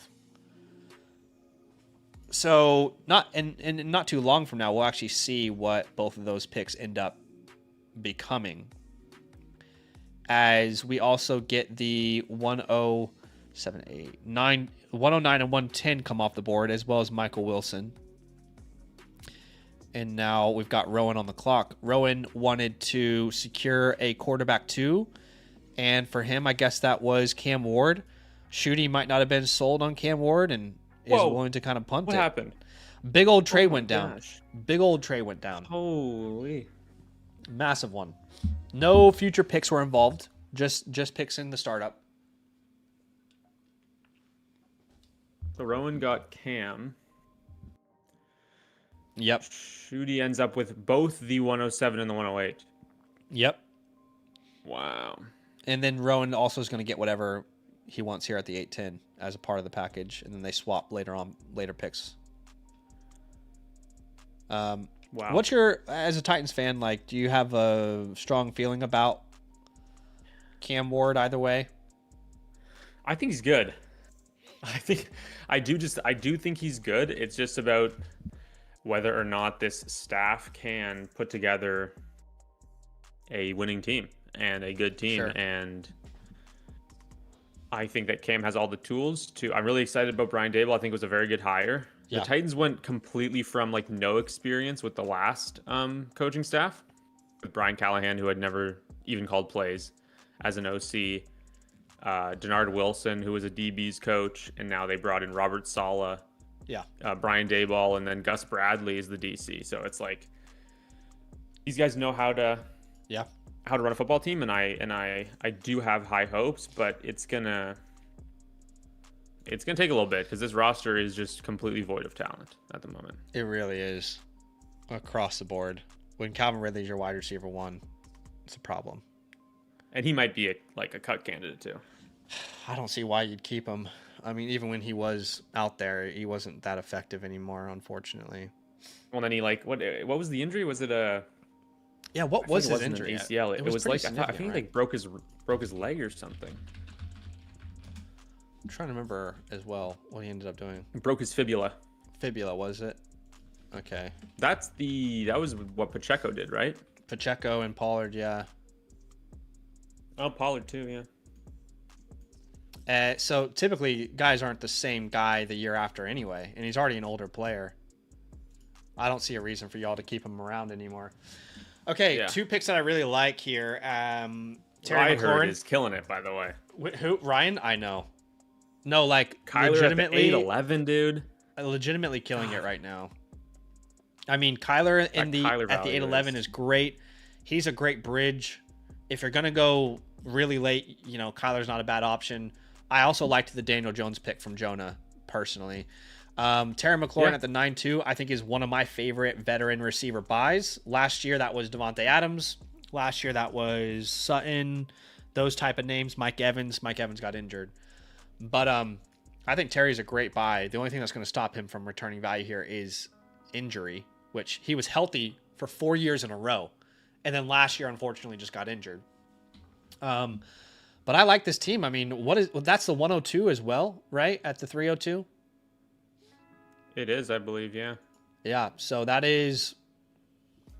I don't know how I feel about Henderson. It's really hard to say how that's going to work out. Yeah, Henderson is so difficult right now. I have Do you feel like this offseason? Do you feel this offseason more than most? There's like so many of these names where we have no idea what it's gonna look like. Like maybe that's just recency bias, but like we've talked about Brian Thomas, Travis Hunter, Travion now. No, I mean the 2025 season, so many things that we expected to happen didn't happen, or it was the opposite. Or it's weird because for 10 years running backs primarily were the ones suffering serious injuries, and it still happened. It's flipped. But this year it was like wide receivers heavily in the first round sustained serious injuries or were not good because of uncontrollable situations. Justin Jefferson, Malik Neighbors with the injury. So it was just a weird year, and there's so many split backfields nowadays as well. That's becoming more and more of the thing, and why wouldn't it? Because it worked so well. There's a lot of conversations that have to be had for sure. It's not easy being cheesy. I couldn't agree more. As a famous Matt Stafford person once said. Off the board. Matthew Stafford off the board at the 904. Congratulations to Mr. Stafford for winning the MVP. I thought he was deserving of it. He would have gotten my MVP vote if I had a vote. I obviously don't have one. I think everybody got too bogged down, and it should have been Drake May. I'm kind of like Stafford. Like I don't have a problem with the legacy vote, honestly. Yeah. Like he is an MVP quarterback. He deserves it. By the way, Dean, who we love the start of, and we were wondering about the tight end, he goes George Kittle. Love it. Yeah, absolutely love it. Dean's put on a clinic here. Dean's cooking. He is cooking. Daniels at the 1-8, buying low on Jefferson, getting Dak in the 5th, having a couple rookie picks to play around with, going veteran tight end to end, or to start round 9. Yeah, I like the team a lot. He's killing it here. And by the way, if anybody is drafting, and I'm not saying that your team is killing it, don't worry, okay? Because this can go many different ways, and you're building a team, and you should be proud of your team. And I'm so glad you're in a league with us, okay? Just want to be very clear there. I think we might have a trade window here. Heck yeah, let's go. I want to see some picks flying around. I'm going to start the trade window timer down then. So the way that this works, if you guys don't know, this is what we call the land method. Live action negotiation draft. That's the acronym. All right, sounds cool. Works with the brand. All right, it all worked out. What a weird coincidence that the acronym you picked is the same name as your channel. I know, right? It's like almost like I did it on purpose. But they've got a minute to shop this pick, make some trades happen. We've already had 2, I'd say, blockbuster trades go down, and I think this is a great compromise between like the idea of a slow draft and the convenience of it, but the no hype in a slow draft. You know, like a slow draft. I'll be honest, I've done many of them. It's just so boring, and like drafting a team should be really fun. I just feel like this is a great compromise in leagues. Here's the thing: I think that with slow drafts, which is like I've never done a fast dynasty startup, never, because it's just impossible to. It's like basically impossible to get 12 people. Obviously, you have the power. Unless you're in a land community league, and we come together and do something bigger than ourselves. No, sorry, go ahead. Exactly, but I've never done it, and it's like you get this little bit of euphoria every time you get to make a pick. Yeah. But the rest of it, while you're waiting for 3 days between your picks, that's what it feels like. It's awful, and I gotta say, like anybody who's new around here, the land method rookie drafts. Mm-hmm. In May and June are a freaking blast. Yeah, I agree. They are so much fun. 5-minute trade windows. The trades fly around during that time, and it is an awesome time to come hang out. So I highly recommend everybody tuning in. It builds such an atmosphere, and then it also like you get that rush of endorphins that that we all love in a draft as well. But guys, tonight I am going to be reviewing some teams on the stream. Would love to have you guys join the queue. If you guys want to get your team reviewed tonight, it's a great time to get in. We currently have 3 teams in rotation. We got some trades that we will cover as well.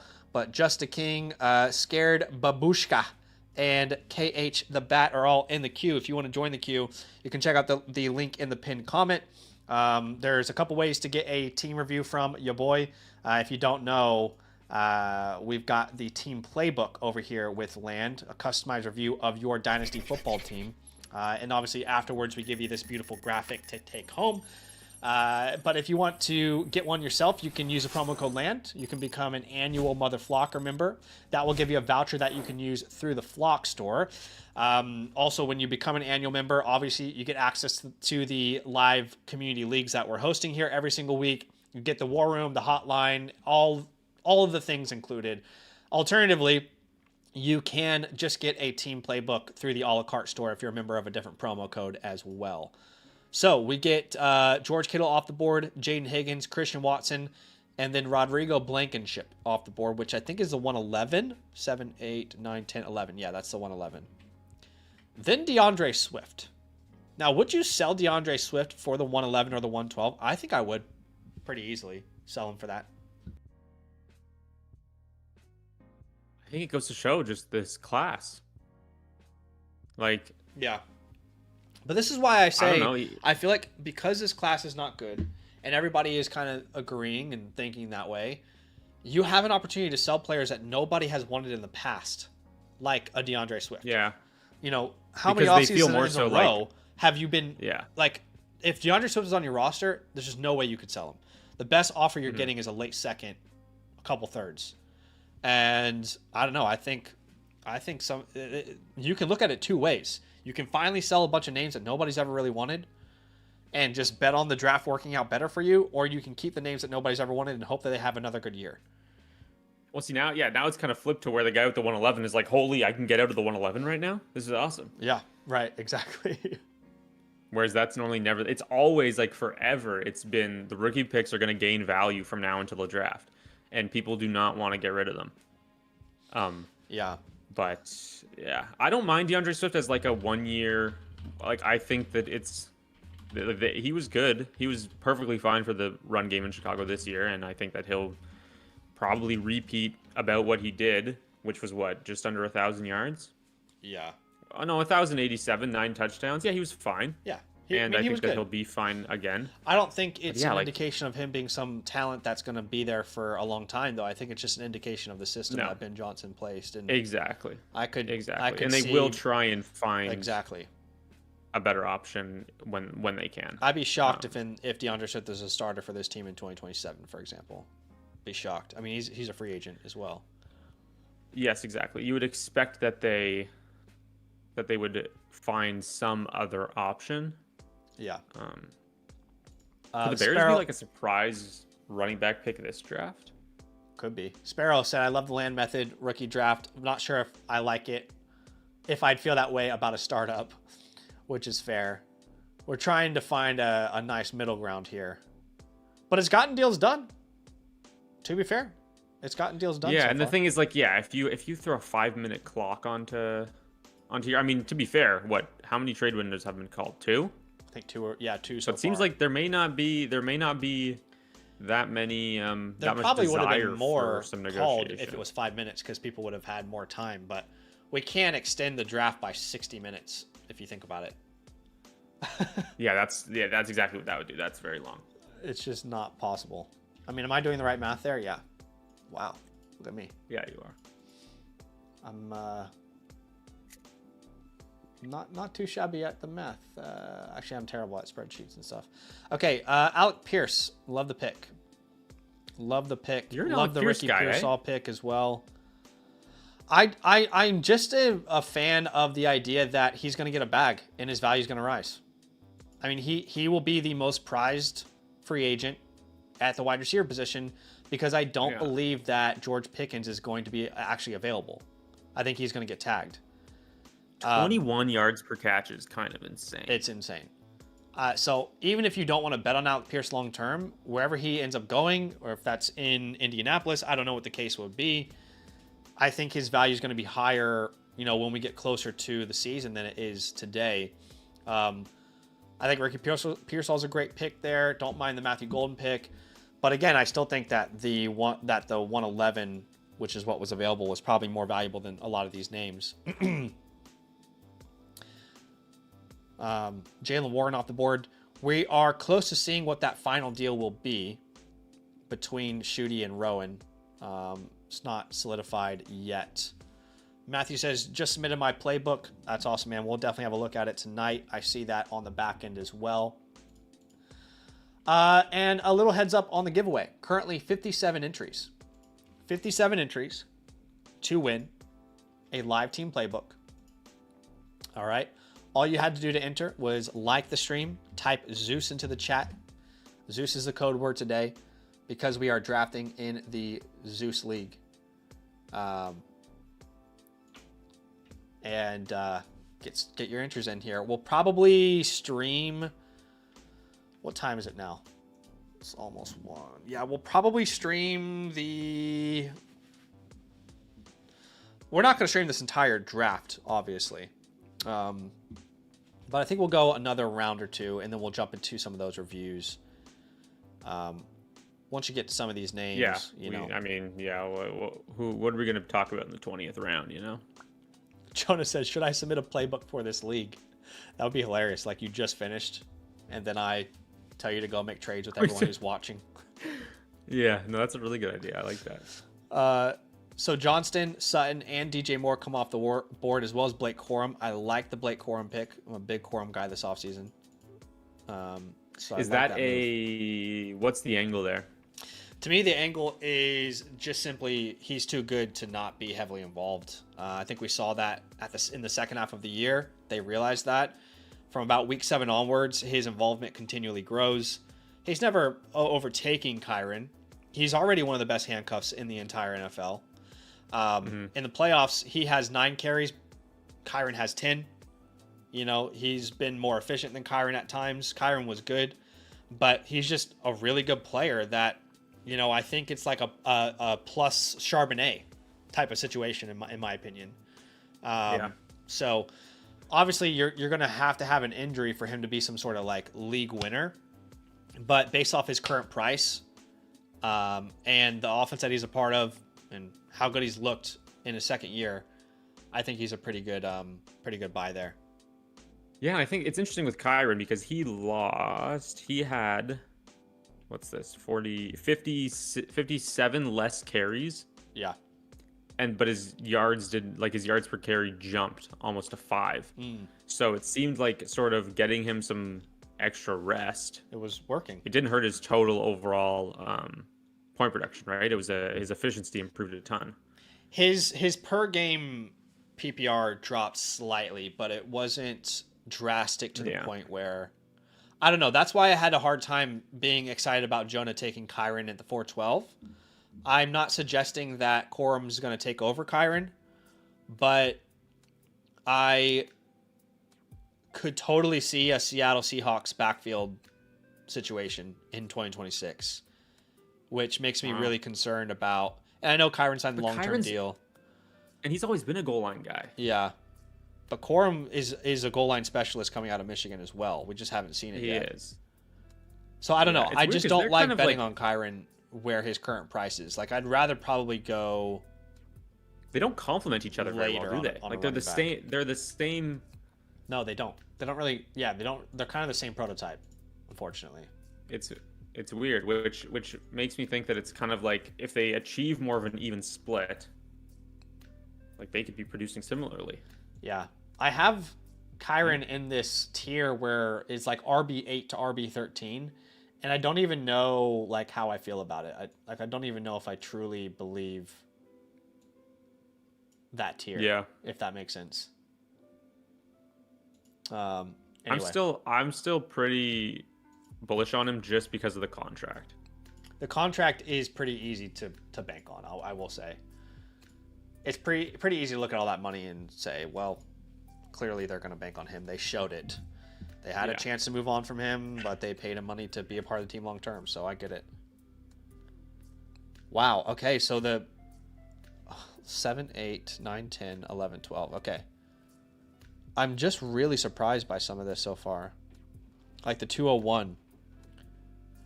There's just a lot of players that I don't think people are really sold on, but they're banking on them even though we don't like this class. I mean, I'm just saying, like, for example, Kincaid is impossible to sell in a league right now. Wandell, people think it was a fluke, and I understand why last year. Charbonnet. Brandon Ayuk ahead of the 201. Right. Charbonnet is like, what? He won't be used at all next year. I don't. I know we hate this class, but I think we might be hating on it too much here. Has it gone too far? I mean, Matthew Golden, essentially, like can you re-roll that pick in a worse class? Like he goes right after the 112 here. I'm all for buying Matthew Golden, but not if it costs more than like the 203 or 4. You know. Yeah, I mean... But there will be no Matthew Golden slander here. No? No, none accepted. All right. God, I knew... You're such a film bro. No, I did like Matthew Golden coming out. Honestly, though, I think everyone was right in the sense of Green Bay is just not going to be sold on one receiver. Dobbs is a free agent, which is great. I think Wicks might be close to being a free agent, if not a free agent. And at least Golden ended the year really strong in that playoff game. He finally scored a touchdown in the playoffs. And it was one hell of a touchdown too. It's like, whoa, that was really it's weird impressive. because I was just so excited because it was like, oh my god, the Packers finally took a wide receiver in the first round. Yeah. Same. And yeah, it's just I don't even think we can Herbsy says he's bad. I don't even think that's a fair assumption to make. I mean, how can we say someone's bad when they've had no opportunity? I guess you can say, well, opportunity is earned. I just think it's way too early to say something like that. Personally. From week 7 onwards, he had what was it? 2 targets per game or something? Yeah, he wasn't getting, and is he not getting open? Is there some sort of Is there the connection with Love not there? Matt LaFleur does weird things all the time, and Matthew Golden almost had like the anti-bye week breakout. You know how typically like rookies after the bye week you see a bunch of improvement in their numbers and their opportunities. If you look at before and after the bye, which was week 5, Matthew Golden has less targets, less target share. All his numbers are down except for yards per route run. But what are you supposed to do with 3 targets per game? What are you supposed to do with? He had 3 games. He had 3 games with 10 points, weeks 3 through 3, 4, 6. He had 10 points 3 weeks in a row. I remember those weeks as well because we were all like, okay, it's happening. It's happening. And he was banged up. Like, he didn't play. He missed a bunch of games down the stretch. He had a game with 8% of the snaps. Yeah. So it's a really weird one. I think the fact that, like, coming in, there were so many people that were like, how is this guy a first-round pick? And he was such a late riser in the process because of the college football playoff. He didn't produce very much in college. And then the bad rookie season. Yep. And it's like these things are just piling on top of each other. Historically, I mean, there's not many good comps after a rookie year like that, but I just think we're giving up a little bit too early on him. It shouldn't surprise us this draft isn't, though. A team like the Packers weren't willing to completely unleash a rookie receiver. It's not that unusual for an organization like this. But I mean, even to begin I remember those first weeks 1 to like 5 or whatever it ended up being. There were so many times where he's butt-ass naked open and he's not being hit on a play. And I remember he's not a bad player. This narrative that he's a bad player is just false. I'm sorry.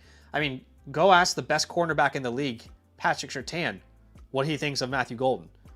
I mean, Patrick Surtain was glowing, and you almost never see that, by the way, of like a competitor being like, oh yeah, this dude's going to be really good.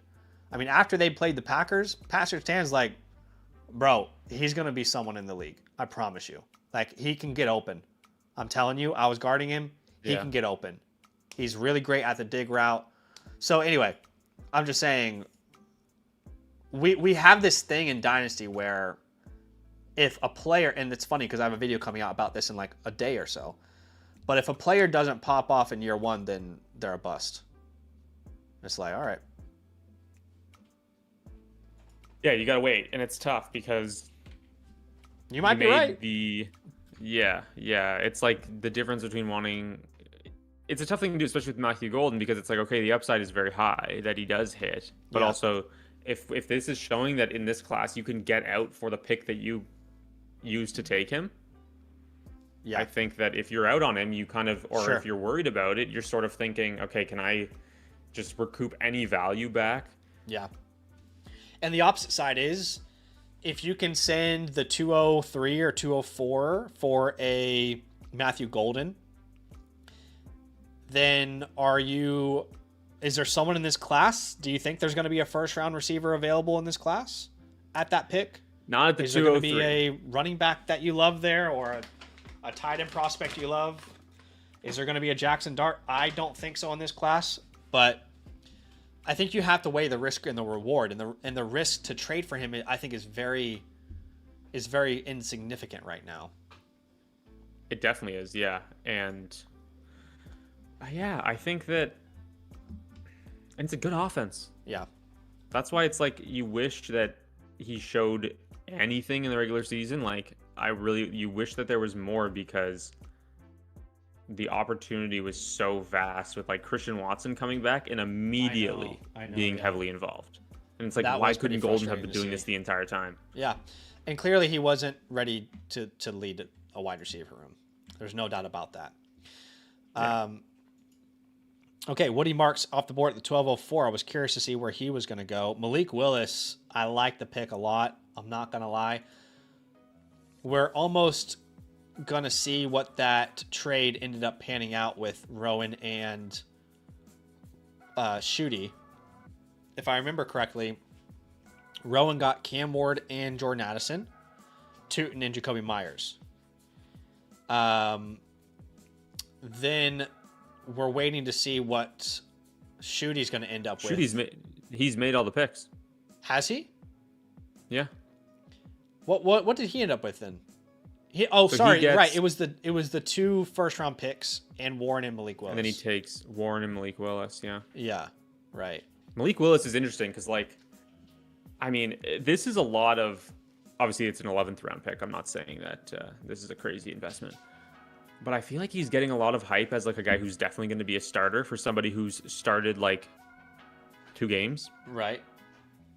Like he started 1 game last season, 2 games this past year, and he looked okay. But like, how many backups come in and look okay?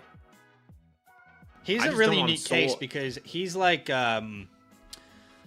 I'm kind of contributing to that hype a little bit. I feel like he's kind of like the Anthony Richardson type of prospect. He's the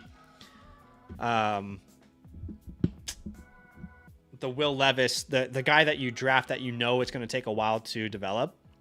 But the difference is in limited opportunities, he's looked really good. He has looked very good. So I could see a scenario where, I think he's worth a buy at his current prices. Well, and the upside is so high for fantasy, right? Because he runs the ball, and it's just he might be the best athlete at the position in the league, top 5 potentially, right? So, what does Doggo think about Malik Willis? Well, right now he just won't leave me alone. I'm like, brother, I'm trying to do a stream here, and he's staring at me and just like, hey, can you show me some attention? So you got some attention now. Everybody's looking at you now. What do you got to say? Got anything to say? Just some lip smacks. He was content on the couch, but now I think he's a little embarrassed now. He wants some love. But anyway, I think Willis is just one of those guys where, again, is there like a pick in this class that you, or a player in this class that you like more than what he's worth? If you can get him for a middle 2nd round pick in a Superflex league, I don't know, like a mid to late pick in a Superflex league, and you're competing in a Superflex, I don't know. I think he's a bridge. Feel like free upside. Sure. It does feel like free upside, especially in this class. Yeah, because exactly. I just don't know. Like, I haven't had any discussions around him right now because it feels like these assets that were dead and now have value because there's some hype around them. It feels like they're impossible to trade for because the guy who picked him up off waivers now wants to ride it until he's a starter. Yeah, I have inquired about him in certain leagues, and it does feel like that middle 2nd round is where he's going to cost. But I don't mind. I don't mind paying that in this class because, like, if you look at like if we're treating this class as like maybe getting a half a round of a discount on every pick. Just because it's not as strong. I mean, nothing good ever comes out of the late 2nd round. Almost never. Get it. If you look at if you go into your leagues and look at the rookie drafts that you've had over the past few years, the end of the 2nd round is just gross. Like, that's why during the season, I am pumping out the 2nd round picks I have on every single contender. Yeah. Because there is this 210, this 209, even if I lose in the semifinals, is not going to do me any good. The amount of 2nd round for Devontae Adams trades we did last year on the channel. Oh, God, yeah. Yeah. It's worth it if you think it's going to be, the reason that you kind of get over the mountaintop, if you will, in a league. Hey, guys, I would love to jump into an Origins tourney if anybody wants to jump in with me. I've got 1 spot remaining right now. If you guys have never played, the Origins tournament is the only place really on the planet right now where you can draft rookies and win money for it. It's the only place where like real money drafts actually matter. We've got 1 spot remaining in one of the Origins tourneys if you guys want to jump in. But it's for the 2026 rookie class. It's a season-long contest, and it looks like we are about to jump in anyway. Someone filled that spot. But I have found that while I hate this rookie class, I'm really enjoying doing the rookie Origins tourney because I feel like the ADP is so exploitable that some of my favorite guys are just being left for dead down the board. So we'll jump into one of these drafts. We'll kind of go back and forth between this Origins draft and Sleeper. I can alert everybody if anything crazy happens. Okay, yeah. And as Fernando Mendoza went at the 101 here. I thought for sure. I've never seen that actually. I guess like it's a season-long contest. Maybe they're banking on Mendoza scoring more points, but like week 1 to 17, it's total points scored. It's not like Yeah, that's wild over Jeremiah Love. So I am a little bit shocked that Mendoza went that high. It's not even like people are obsessed with him going to the Raiders or something. I assume I'm not going to get Jordan Tyson here, but let's hope that Team 5 a man can overthinks dream. it. I'm very curious to see what you do if you don't get him.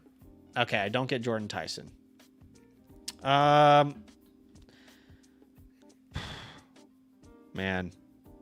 I hate this.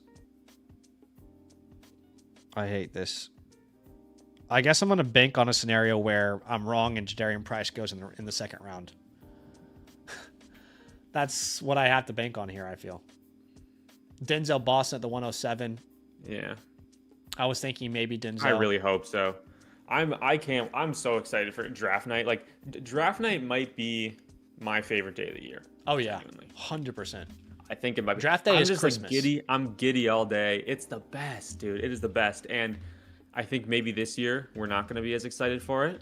Yeah. And I hope that it shocks us. I really do. I would absolutely love that. As Concepcion, Emmett Johnson, and Ty Simpson come off the board. And I'm gonna grab another running back here. I'll double up and just say, hey, I don't like the class at all, but let's hope the NFL feels differently. I'll grab Jadarian Price and Jonah Coleman here, 106 and 203. I like it. It's a third round reversal as well, so there is a specific receiver I want, but I'm assuming that he might be available later on down the board. But guys, if you haven't downloaded FastDraft yet, really easy to just come out and try it. I'm having a lot of fun over here, drafting all the time. They've got multiple different type of tournaments that they've been rolling out. Origins and the Rabbit tournament as well. If you've never downloaded it, download the FastDraft app. Use the promo code LAND at signup. I'm going to match your deposit up to $50. That's up to 5 or 10 free drafts on me. And then when you finish your first contest, I'm going to send you my rookie report for 2026. I know that says 2027, but for 2026, completely free. So you can check that out in the pinned comment. And if you do sign up, DM me. I'd love to jump into a draft with you. I'd love to add you to my group chat where we draft together. Also, important, if you're from the state of Michigan, you need to know that you can play best ball somewhere, and it's on FastDraft. It's the only place where you can play best ball. Even in Canada, outside of Ontario, you can play on FastDraft. Yeah. I mean, they're doing everything they can to get these guys available. I'm gonna move to Flint. I hear it's a really nice city. I've heard great things about it. I've heard really good things about Flint, Michigan. So I'm gonna move to Flint, Michigan, so that I can draft. So you can get into a FastDraft. I am not able to draft on FastDraft because I do, in fact, live in Ontario. I actually didn't give the. You mentioned the Titans fan from Canada. Sean Ramos in the chat is right. They have very good water. Wyatt as well. We've heard that. Water. Yes. We've heard great things about their water supply. Yeah, I think it's similar to like what they got in Cuba, which is the best I hear. So, yeah. No, I don't know why Ontario is so strict, but dude, and we had it before. FastDraft? We had well, I don't know if FastDraft, but we had DFS. Okay, like when I was in university, like I was able to play all the DraftKings stuff. Yeah. But not anymore. It left maybe 2023, I think, is when it was gone. Right. And I'm lucky because I'm like 40 minutes from Quebec. Yeah. Not even. I'm like a 25-minute drive from Quebec, and so I can hop over. I'm going to be doing some drafts this summer. Maybe I'll hop on FastDraft. It's annoying because I can't do anything live, and it's unless I like hop in a Starbucks like a degenerate. Yeah. No, I know. Link up. We can link up and do some drafts together for sure. Branch at the 308 could end up being a huge value if like Mel Kiper has him ranked as like a top 32 player in the class, which I think is kind of silly personally, but I've been very harsh on Mel Kiper in the past, and he'll never know who I am. The world has been very... And I've been right most of the time, so... I mean, dude, that guy... I don't know if you were watching his was it the NFL Network with the Shadur fall last year. Oh my That was gosh. just the funniest thing. Well, I was He's live while just that was getting- happening, so I didn't really see any of the fallout Oh my from God, dude. from He anyone was- else. Every time there's like 5 guys on the panel, and Mel is just like turning red, and he's so angry about shit. He's like, this is like, he's talking about the politics of it all and stuff, and everybody's like, Mel, just calm down, man. Maybe people Like, don't it's, think he's a good prospect. I don't know. Just throwing it out there. Like maybe, I don't know. Just maybe people aren't as sold on him as you are. I took Jamari Taylor there purely because he's from the University of Washington, or sorry, University of Virginia, and that's my school. I was watching him Go all Hokies. year. Wahoo Wah. Oh, no. Are the Hokies Virginia Tech? Hokies are Virginia Tech. That's not. I thought you said Go Who's. Did you say Go Hokies? I said go Hokies by accident. Cinnamon, my bad. I mean, yeah. Just please Now don't I'm say getting that picked again. off. I'm for the love definitely of no. God. I'll let myself out. I'll let Please, myself Jesus. out. That's okay. I'm going to go Bryce Lance there at the 503. Everyone's favorite D2 prospect. By the way, North Dakota State just became a D2 school. Yes. Or D1 yes, school. they're joining the Mountain West, right? Yeah, joining the Mountain West. That's awesome. I Good think, for them. I think Sacramento State. Sacramento also? State is joining the Which- MAC, and so they can play against Ball State. Yes. And then that's the Ball Sack Bowl. The Balzac Bowl. Ball State. It's and pretty incredible Sacramento stuff State. going on in college football right now. Thank God for NIL. Yeah, exactly. The NIL is absolutely thriving right now, ladies and gentlemen. Justin Jolly came off the board, who I do like. Trinidad Chambliss is coming back, so that pick doesn't make any sense. Taylon Green, I've heard a lot about Taylon Green. In fact, Team 1 has 4 quarterbacks. My gosh. There are Taylon no Green is positional like limitations in the tournament, by the way. Taylon Green is he's the athletic freak, right? He's like 6'6", Yeah. 250. Oklahoma, or am I reading that wrong? I thought Arkansas. Arkansas. Okay. Yeah, I've heard good things. With my last pick, I've got a couple names. I kind of want to get some names that I maybe don't have any stock of yet in case I'm too low on them. Man, there's so many names in here that like we thought were going to declare and then they ended up not declaring. Okay. I'm going to grab Roman Himby, who I don't have any stock of yet, out of Indiana.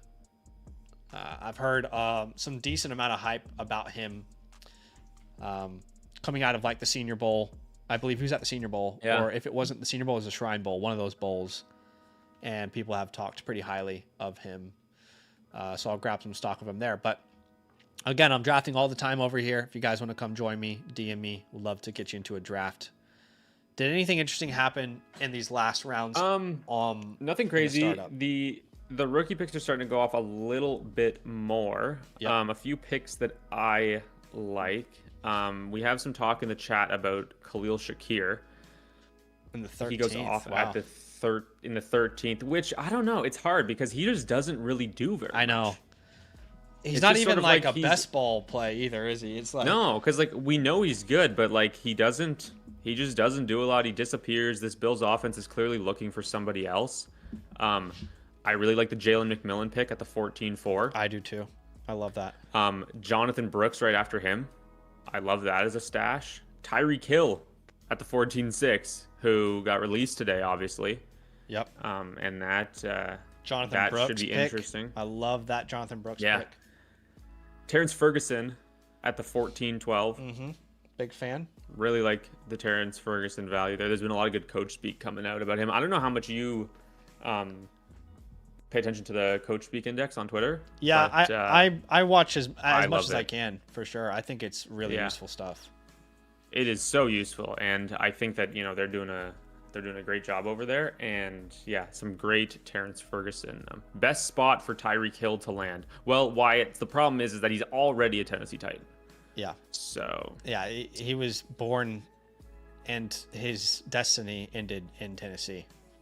if you guys didn't know, every elite wide receiver in the NFL actually in their contract it says once you're 31, you have to go to Nashville. Hey, if you end up being a Hall of Fame receiver and you are about to have your last team, just so you know, contractually, you have to go to Tennessee. So if you're ready to hang them up, Yeah. go to Nashville. And it's yeah. not a bad place to go, Good barbecue, good environment. Broadway, Yeah. Let's Country do this. music, Let's do this new giveaway stadium. here. 65 of you guys entered today. for a live team playbook.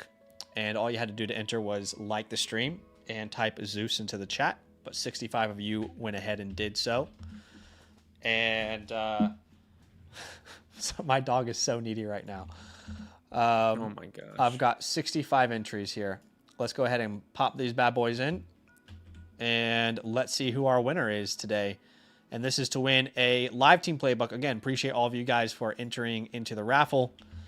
Our winner today is going to be... Oh my God, I thought it was about to be Rowan. I was like, oh my God, that's hilarious. All right, it's Odd Shot Plug. So Odd Shot Plug, you won the giveaway today, my friend. All you have to do to enter the to claim your voucher is DM me on Discord. It won't let me put my Discord name for some reason. Hold on, let me try again. Okay, DM me on Discord. I need a screenshot of your YouTube account, and I need you to tell me your Flock Fantasy username, and then I will hook you up, my friend, and get you that free team playbook. Thanks for entering into the giveaway, my dude. Appreciate you big time. Released a breakout video today if you guys didn't have a chance to watch it yet. Also, I want to make sure I say this one more time. If you want to get into next week's live Real Dynasty Community League, obviously you have to be an annual Mother Flocker member with the code LAND. But you can check out those details in the Land Leagues tab, which you can unlock once you sync your Discord with the Flock site. You can DM me if you have any questions, but I'll make sure you get in to that raffle. And let's go ahead and transition the stream. The draft is still going to be going on in the background. Rowan and that league, you guys can decide what you want to do with the timer and all that. We'll kind of have it on in the background here. But we are going to get into some team reviews. We'll get into some trade questions as well, and kind of look after all those people here who are looking to get some advice. Let's start off with the trade questions. We've got one from Duke. It's a 1 quarterback, 12 team start 8. He's sending away Michael Wilson and Christian Watson for Brian Thomas. Now, we had a conversation about Brian Thomas earlier on the stream. Personally, I know that your answer is a no-brainer. Yes, you have him ranked as your wide receiver 12. For me, this is the type of entry point I'm dreaming about. Like, I can be in on Brian Thomas at this point all day. I got no problem saying absolutely 100% yes. Christian Watson has been fine at times. Maybe you think he's going to break out in Green Bay next year with what the sample size we saw this year. Maybe you think Michael Wilson's the guy over Marvin Harrison. Ultimately, my opinion on Michael Wilson has been, I think there's regression coming to the offense as a whole, as a passing offense. I don't think Marvin's going anywhere. You're battling for the number 2 spot. It's a new coaching staff. I like Michael Wilson as a talent, but if I can sell high on him and get a prospect like a Brian Thomas, I mean, I'm more than willing to take on the headache of a Brian Thomas here, which I think is actually a blessing in disguise. So I'm pretty comfortably saying yes to this, and I assume you're also very comfortably saying yes to it. Yeah, I'll take... I do see more of a bull case with Michael Wilson, but this is easy. Yeah. Okay, so very easily we'll take Brian Thomas there. I mean, you're just not risking that much making a move like that. I love it. All right, 1 quarterback from Adam. It's a 10-team start 8. He's sending away the 112 in McMillan for the 304 in Ashton Genty.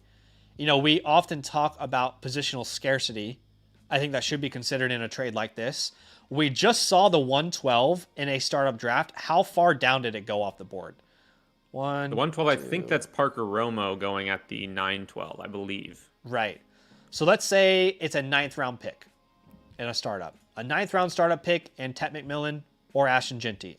I'm pretty easily going Ashton Genty here in a 1 quarterback small league. It's a start 8. It's not some diss on McMillan. It's just impossible to find running backs like Ashton Genty in Dynasty. So, yeah, I'm there.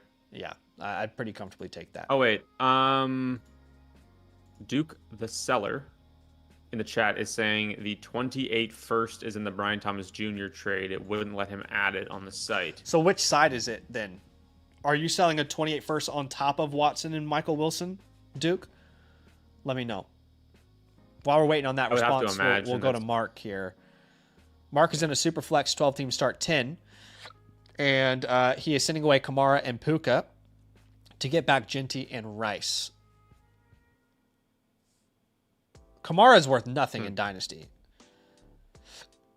So, I mean, you'll see he's my God. 191st ranked player. It's basically just like he's done, in my opinion. I don't see him ever being a contributor to Dynasty championships again.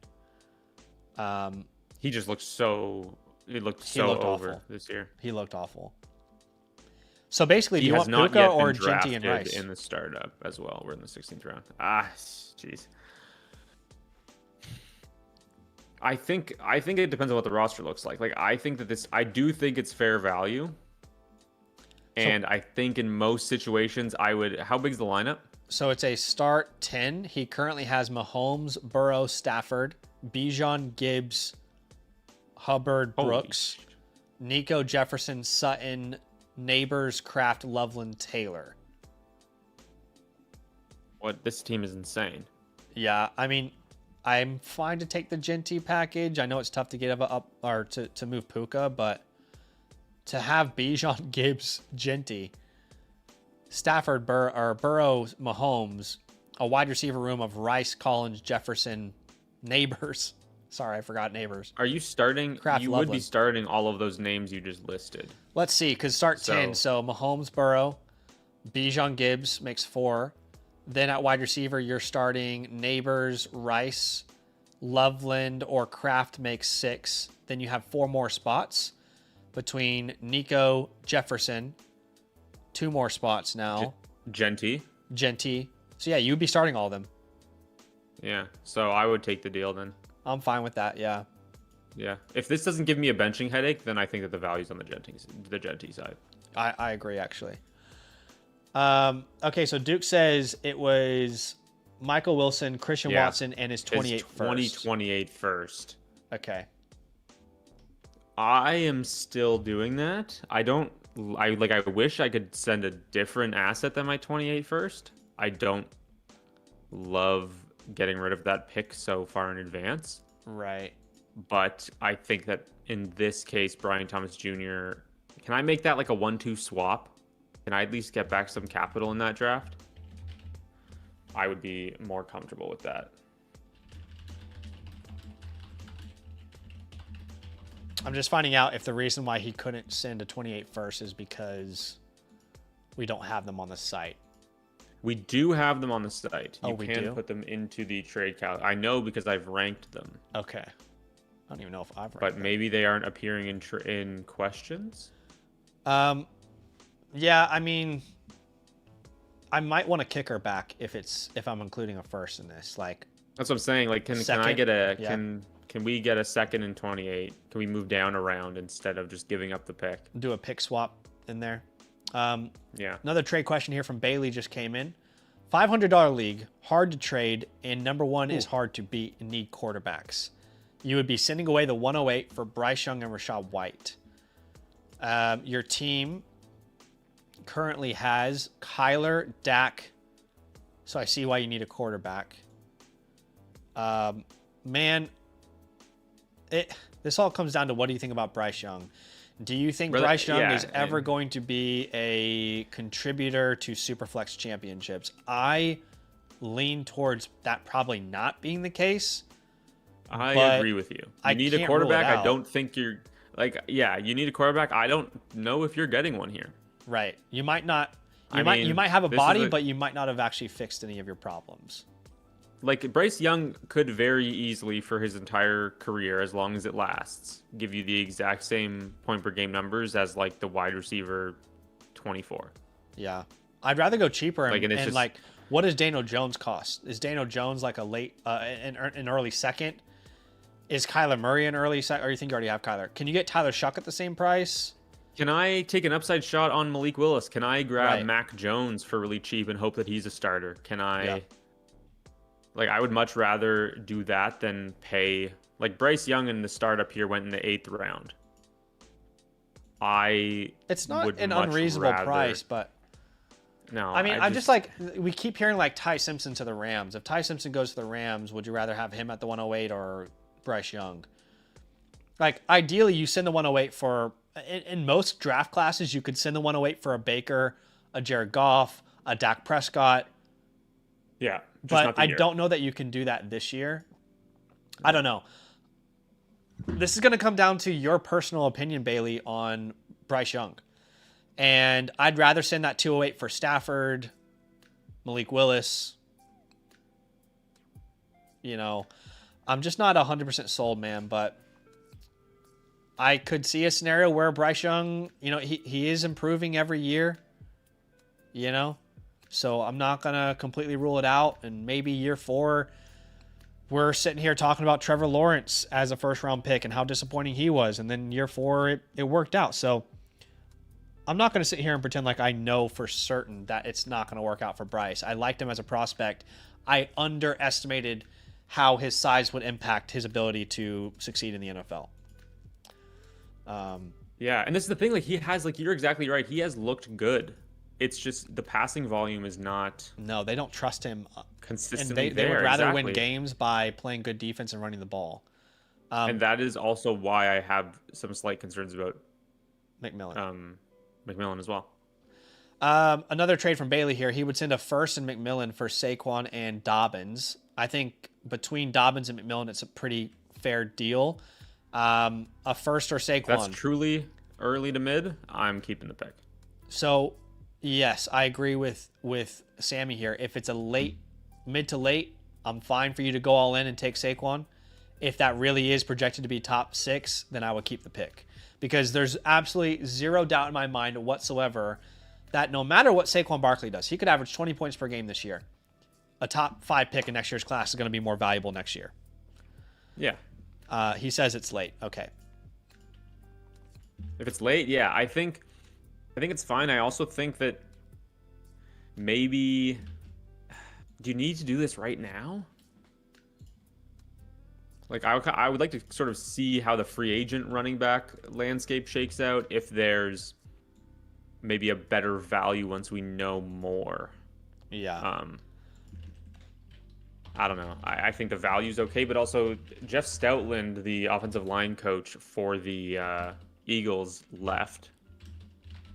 He's been widely considered as, you know, a big reason why that run game has succeeded, and that does scare me a little bit as well, even though I do think that the Eagles bounce back. Yeah. Look, if it's a move where you go all in, but I don't mind it. Like I said, if it's late, I don't mind it. But you have to recognize that people are obsessed with 27 picks, so it's not hard to sell a 27 first right now. But from a value perspective, I'd say it's pretty fair.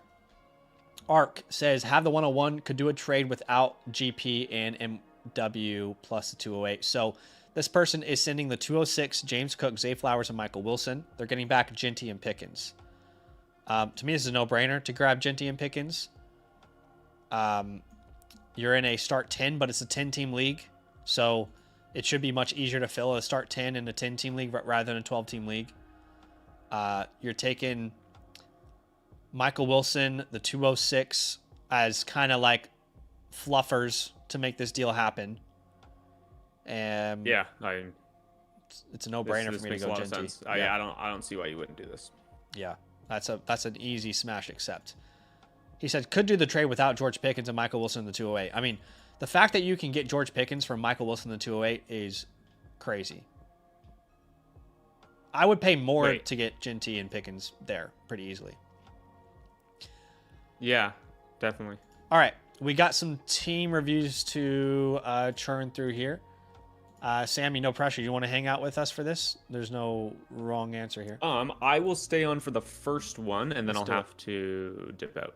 All right, sounds good. First one is going to be, let me double check on the back end because I think someone bought one of the priority passes.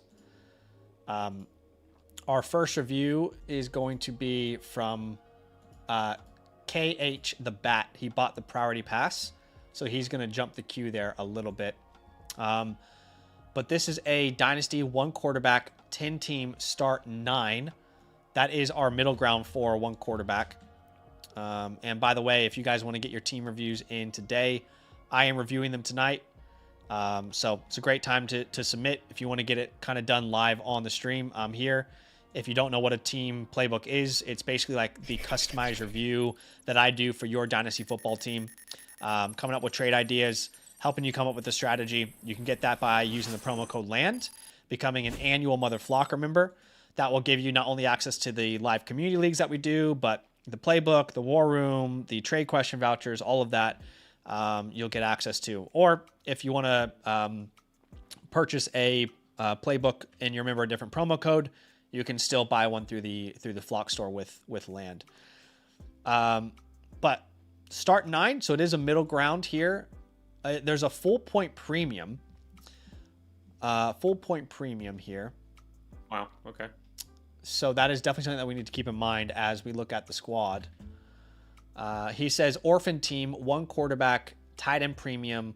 Also have 1 defensive player. Not crazy about it, but it doesn't bother me. Have a trade in trying to kind of make the team my own and give it a little more depth. Bucky, Herbert, Geno, and A.J. Brown for Lawrence, Walker, Judkins, and the 107. That must be a trade that he has a question about, which I can address that later on once we look at the team. But his team name is Clown Prince of Chaos. You are currently on the Flock site, ranked 2nd. That's not a bad orphan to take over then. At quarterback, the Flock site's got you ranked 9th. At running back, they have you ranked 2. 7th at receiver, and 4th at tight end. Looks like you do have an important pick this year, which is the 102. So you will definitely be able to make some moves with that pick. All right, untouchables. On a team like this, that's going to be Bijan Robinson. I wouldn't really say anyone else is untouchable. I would agree. As far as holds, I'd like to hold Caleb Johnson. Y'all know I've been talking about him all offseason. Jalen Coker, Matthew Golden, we just talked about him on the stream today. I would also say Brenton Strange is a pretty good hold based off of the year that he had. You could say Kyle Williams as well. If you need to drop someone, Marvin Mims. It's funny, I remember last year making a video about players that you could cut, and the one player that people got the most upset about was Marvin Mims. And I said, move on from him. He's a roster clogger. Obviously, I've had plenty of wrong takes before, but it was just, I was shocked by how many Marvin Mims truthers there were this time last year. Well, you know what it is? It's the one insane game in Week 17 that won everybody all those underdog tournaments. Yeah. And all of a sudden he's... It's like, are you serious? We're going to cut Marvin Mims? I'm assuming that there is Higgins. I'm assuming that there's well, maybe not. I thought there would be a team that is orphaned here because there's some really valuable players on the waiver wire. But, yeah, Jaden Higgins is out there. Is that right? That seems wrong. I don't know why he's available. Higgins is the only one that's crazy, but also JJ, is it a 1 QB? One QB. But Jaden Reed on waivers. Pat Bryant. I saw Terrence Ferguson on waivers. Parker Washington. I mean, this just seems wrong. KH the Bat says weird league. KHR, is Jaden Higgins actually on waivers? Terrence Ferguson too? He just joined. You can't add yet. Okay. But this is real. Like he's genuinely available though. Is that right? Yes. Yeah, he is. Okay, my top 4 would be Jaden Higgins, Terrence Ferguson, Pat Bryant, and Jalen Knoll. Yeah, I might be dropping my 90% of the fab right on Higgins right away. Yeah, I don't know why he's available. If it is fab, I don't know. That's crazy, but really valuable waiver wire, which is rare to see nowadays. Well, especially since he's rostering Marvin Mims. Right, I know, and Geno Smith. You can drop Geno pretty much straight away, by the way, whenever you have the opportunity to. And KH is in the chat with us, which is awesome. Okay, so your starting lineup, if we think about it, in a start 9 would be Herbert, Bijan, Travion, or Bucky, Tet, Pickens, Fannin. That's 6.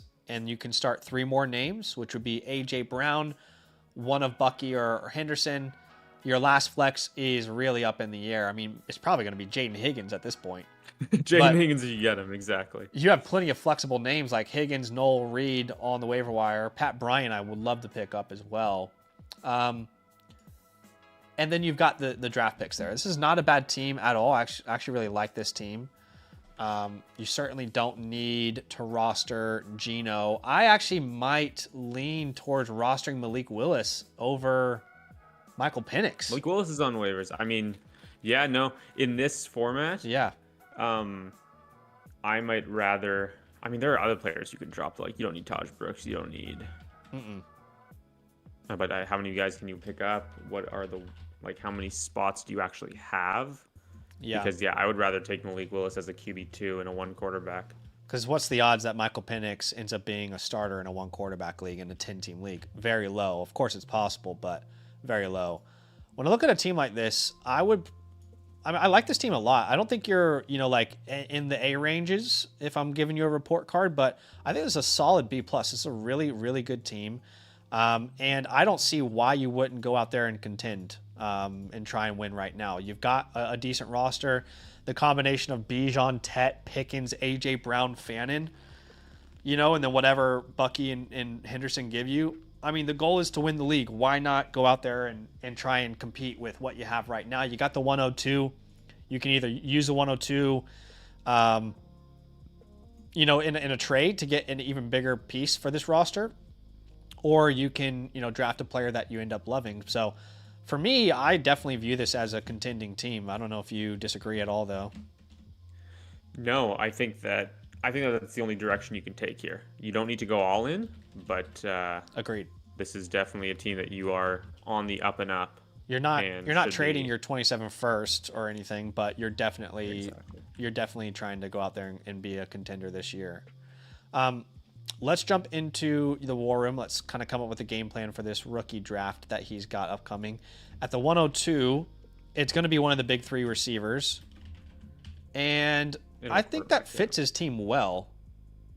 Like with A.J. Brown getting up there in age, I don't think that's a bad idea to add one of those names and kind of stay flexible here. Not at all. I completely agree. And that would give you either Lemon, Tyson, Tate, whatever the case may be, right? At the 202, that's actually the 112 because you're in a 10-team league. So you're probably going to end up with, I don't know, like Sadiq or Cooper or Surratt or Emmett Johnson or one of these big names here. If you were to trade the 102, first off, I'm not really trading these other picks. I mean, sure, if you can use those late use and packages, then sure. But the 102, if I were to not grab one of those big 3 receivers, then let's talk about some options there at running back or receiver that he could bank on that are already in the league. So the 102, I think, do you think like James Cook is in range? Absolutely. James Cook, I don't know about a Hampton. I don't think you get a Hampton there. Probably not. I think, Hampton's probably in Jeremiah Love range, right? So unless you can grab the 202 or use the 202 here as well to make that happen, I doubt it. You're not going to get H.N. Maybe you could get Taylor. You probably could get Jonathan Taylor, honestly. I think you definitely could. I think I'd probably want a little something on top of that with the 27 tag. Let's say like a second on top or something, like a second equivalent, if you will. So that could definitely help.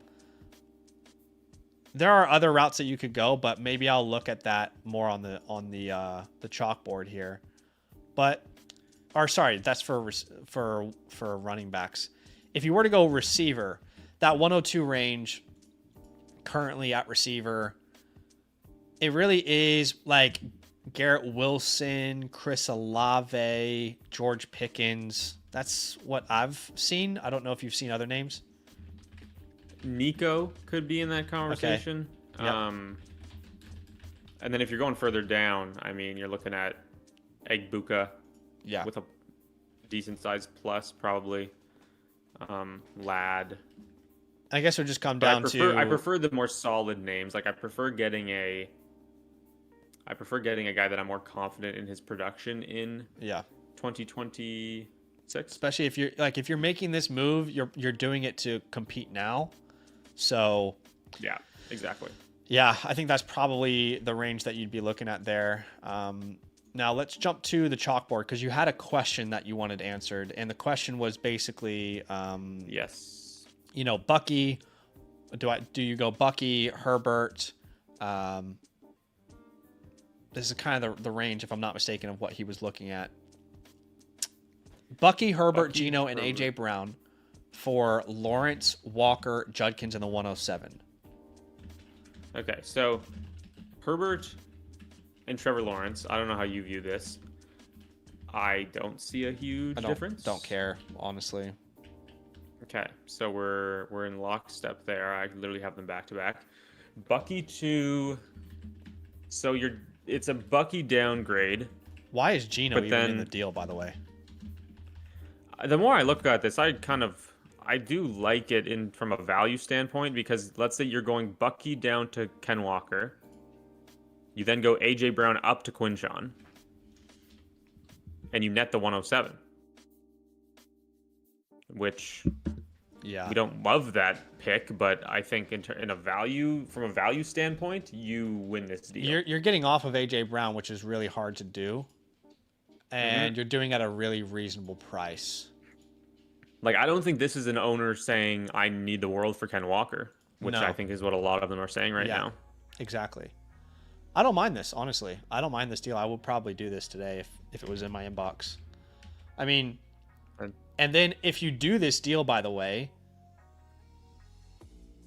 you're still keeping... You really are set up to go out there and grab a receiver at the 102, is what I was trying to say. Because you're losing A.J. Brown, but you're basically replacing him with whatever rookie receiver comes in.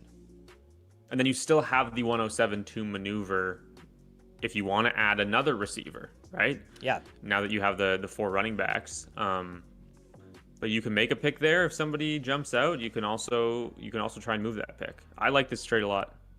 Yeah. I like it a lot as well. Is it in your inbox? Because if it is, I'd probably go accept it right now, to be honest. I think it's that good of a trade. And it's so hard to move A.J. Brown. I don't get why the guy is so interested in the deal. Why is Geno Smith there? The fact alone that you get to move on from Geno Smith. Yeah, we were just telling you to drop him. Yeah, that's yeah. If he's any sort of value point here, then you take advantage of that. So, because your team is already quite complete, if you let's say you don't end up doing a deal like that, the other alternative is like kind of I guess cashing in a little bit on some of your depth. No, because we actually need, I'm just thinking about this now. It's a start 10 or start 9. So again, we're missing Herbert, one Bijan, starting lineup Henderson. spot with those 6. Yeah. Right. So we actually don't have the ability to kind of cash in on depth right now. But yeah, that 102 range, what did we say earlier? We said Chris Olave. If you're wanting to just go hard after receiver, Chris Olave, Garrett Wilson. We talked about George Pickens. We talked about... Well, we have George Pickens. Nico Collins. Okay, that's right. I don't mind the idea of doing like a Rashee Rice deal. I wonder if you could get more on top of Rashee Rice. He's so scary right now. He is scary, but that's enticing to me that everyone's so scared about it. Yeah, exactly. Like, I wonder... I need to not view it in the lens of myself because I have so many shares and I'm just not buying them anywhere because I don't need any more exposure. I'm right there with you. I have so much Rashee But Rice. from a which was awesome advice standpoint, for last year. I don't know why we're so concerned, though. I don't know why we're so concerned. He's clearly like the guy. Because he keeps on doing... He's a doofus. He just keeps on doing doofus stuff. He is a doofus, and that is true. Did you see... Wait, did you see what came out? What was the latest thing? Because I think I did see it. With his... the mother of his child? Yeah. And obviously, terrible, right? Like, there's no question about that. Terrible. Yes, but 100%. From what I understand, it's already legally taken care of. As in, like, it's not going to court and all that kind of stuff. So I'm just saying legally from, again, like, I'm not going into ethics here. We cannot. Yeah, we can never have those conversations because it's you need to be able to separate the advice from the. But he says he's not interested in him, which is perfectly fine. Okay, not interested. I completely get that some people just don't want him. I would just say if you were to do something like this, like, I almost wonder if you could take advantage of like the Brian Thomas discourse right now and throw like Coker and the 202 on top. I wonder if you could net both. So it'd be the 102, Jalen Coker plus a 202. I'm just saying, like, hypothetically, could you throw that out there? If that ends up not being enough, I wouldn't even mind, like, if the trade up here doesn't work, which is your best trade, I don't even mind using this idea to get off of AJ Brown either. Moving AJ Brown in the 102 for Rice and Brian Thomas, and then maybe you could actually get something else on top. What would that be on top? That would be, I don't know, 27 second, let's just say. And you can give your... I don't mind trying to get Chuba thrown in there either. I kind of like him as a bit of a stash. Yeah, I don't mind that either. So that would be no 302 back, but Chuba Hubbard. Chuba started to look good when he came back from that injury as well. Yeah, and Rico's probably gone, so. Yeah. Scribble says it would be nice to not have to be a part-time lawyer every offseason for a player you roster. That's exactly it. It's just it's a headache, right? Like, and I think I was listening to the stock exchange guys, and Bush kind of just said like, dude, I'm nuking him in my rankings because this is just there isn't the risk that a guy's just out of the league with a lot of players, right? And the NFL has punished guys before for just giving the league a bad PR, even if they don't actually get any legal punishment. Yeah. And so, yeah, I get why people just don't want to deal with it. I get that. I mean, I'm in too deep already. So same. I have him in like 50% of my leagues. So yeah, I'm right there with you. It's yeah. So. We're on for the ride at this point. But I like the team a lot, honestly. For being an orphan team, I mean, this is one hell of an orphan. But KH, let me know if there's anything we didn't discuss in detail enough here, my man. I want to make sure that you feel really good about your review. I appreciate you coming back. You've already had a review before. You see value in it. You come back. You want more advice. I love that. That's the case. I love that I'm, kind of bringing something that you see value in. I'm proud that I can say that. So let me know if you have any questions there about the team before we move on to the next one. Anything I didn't answer well enough, And take that trade. Definitely. Please take the trade today, as soon as you possibly can. We love Bucky. We know that Zach likes Bucky more than Devon Achane, but we would make this deal happen. Oh, God. I'm sick to my stomach. Again, I'm going to need to see a counselor about 2025 Flock League. I'm going to need to see a counselor. I remember you last week, you were talking about how you were thinking of like going crazy for the draft suit and everything. Dude, I literally today, I was like, we should totally just all wear suits. Yeah. And like make it a business thing. Yeah. No, I mean, I am 1,000% going into business mode next Flock League draft. I'm not doing any bits. I'm not going to make anyone laugh. I'm going to take it as serious as I possibly can. Because if I did last year, I would have had Devon Achane instead of Bucky Irving. But I went, you never go. Devon Achane with the moment of the year in the Flock League, honestly. Jeez. Awful. That check down. Monday night against the Steelers. God, yes. I will remember that game forever. Forever and ever. KH says nothing, man. I appreciate it. I'm not really interested in Rice, but I appreciate it. Okay, yeah. I appreciate you, man. You will have your playbook here within the next 3 to 4 business days. So obviously be on the lookout for that on the Flock Fantasy Message tab. All right, I'm gonna jump into the next one, but no pressure to stay on with us, Sammy. I know I think you have some other stuff going on. Yes, I'm gonna hop out. I really appreciate you having me again. This was a ton of fun with the startup. Yeah, I'm excited honestly love to keep doing these. Yeah, this was great. This was really good. Natural conversation, natural talking points. Getting to see where these players are leaving valued. Ton of fun. I'm excited. And you know what? I was thinking, this would be awesome to continue through the rookie drafts, because if I could hop on for Bravo. Yeah, definitely. Oh yeah. That would be a blast. Yeah, no, definitely. That would be a blast. Yeah, 100%. We'll make it it a thing. Appreciate you, dude. And enjoy the rest of your day. We'll see you next Monday. Yes, absolutely. Have a good night, chat. See you guys. All right, later, bro. Alrighty, so I am still here with you, obviously. I'm going to get through as many reviews as I possibly can here on tonight's stream. So don't worry if you submitted one. I'm still here. I'm ready to go. All right, I'm ready to put the work in. All right, let's have a geese here. We've got a playbook from Bailey, which is awesome. A playbook from Matthew. It looks like Matthew got the priority pass there, so we're going to look at Matthew's next, but we'll still get through all of these. I'm not in an Origins right now. I was in one earlier, though, Mike. Maybe after the stream, though, I'll jump into one. I'm down. All right, Matthew, what's happening? I wonder if Bree is in the channel, in the chat with us as well, or if it's just Matthew tonight. Let me set your playbook up here. And looks like it's a super flex league. So we were just in a 1 quarterback. Now we're jumping to a super flex league. This is a start 10 tight end premium. So that's a pretty decent size, pretty healthy size for a super flex league. You can start up to 5 receivers. You either have 3 starting receivers and 2 flex spots, or you've got 3 flex spots and 2 starting receivers, or the opposite way. You know what I'm trying to say. All right.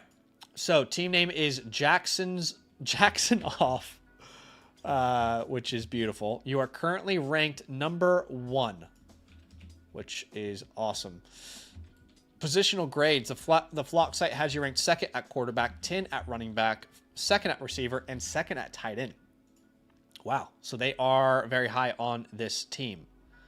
Matthew says, I'm looking to improve my running back somehow. I think I'm solid in every other position, but running back is my weakest. How do I improve without compromising other positions? All right, let's have a look. You've got the 210 this draft. That's the earliest pick that you have. So those draft picks probably aren't going to make a big difference to what we do this offseason. I mean, it's not a great class. People don't really like these picks. I just can't imagine they're going to play a big part in the moves that you make. But maybe your league is different. You know, there's always a chance that your league values them more than most of my leagues do, right? That wouldn't be the first time that that's happened in an offseason. But in general, people typically don't value them very highly. All right, so we've got Drake May, Dart, Jones. I love the quarterback room. Running back room, you're right, is definitely an area that needs to improve. You've got a bunch of, I hope this works out, right? Woody Marks, yeah, hopefully maybe he's a starter. Trey Benson, same thing. Kyle Monangai, Bashul Tootin, Tajay Spears, Tank Bigsby, Keaton Mitchell. You just got a ton of guys that are definitely not guarantees, but maybe if things go a certain way, they could contribute to your running back room. It's not exactly where you want to be. However, at wide receiver, you're stacked with Puka, Olave, McMillan, Adams. At tight end, you've got the best tight end, one of the best tight ends in Dynasty, in Trey McBride. You've also got Oronde Gadsden. You do have your first and 27, which is good. So your starting lineup is probably May Dart. Let's just say Marks and Benson for now. Puka, Olave, McBride, Tet, Adams. And then you need to start one more name between Pat Bryant, Shakir. You don't really have incredible depth, I'll be honest, considering how big the league is. Apparently she's in this league as well. I love that. Now, is there anything on the waiver wire that's interesting? No, really, there's nothing at all. Okay. Just want to see what we've got to work with. Untouchables would be Puka Nacua, and I would say Trey McBride in a format like this. You don't really want to move those guys. Holds, you really need to hold all the running backs, right?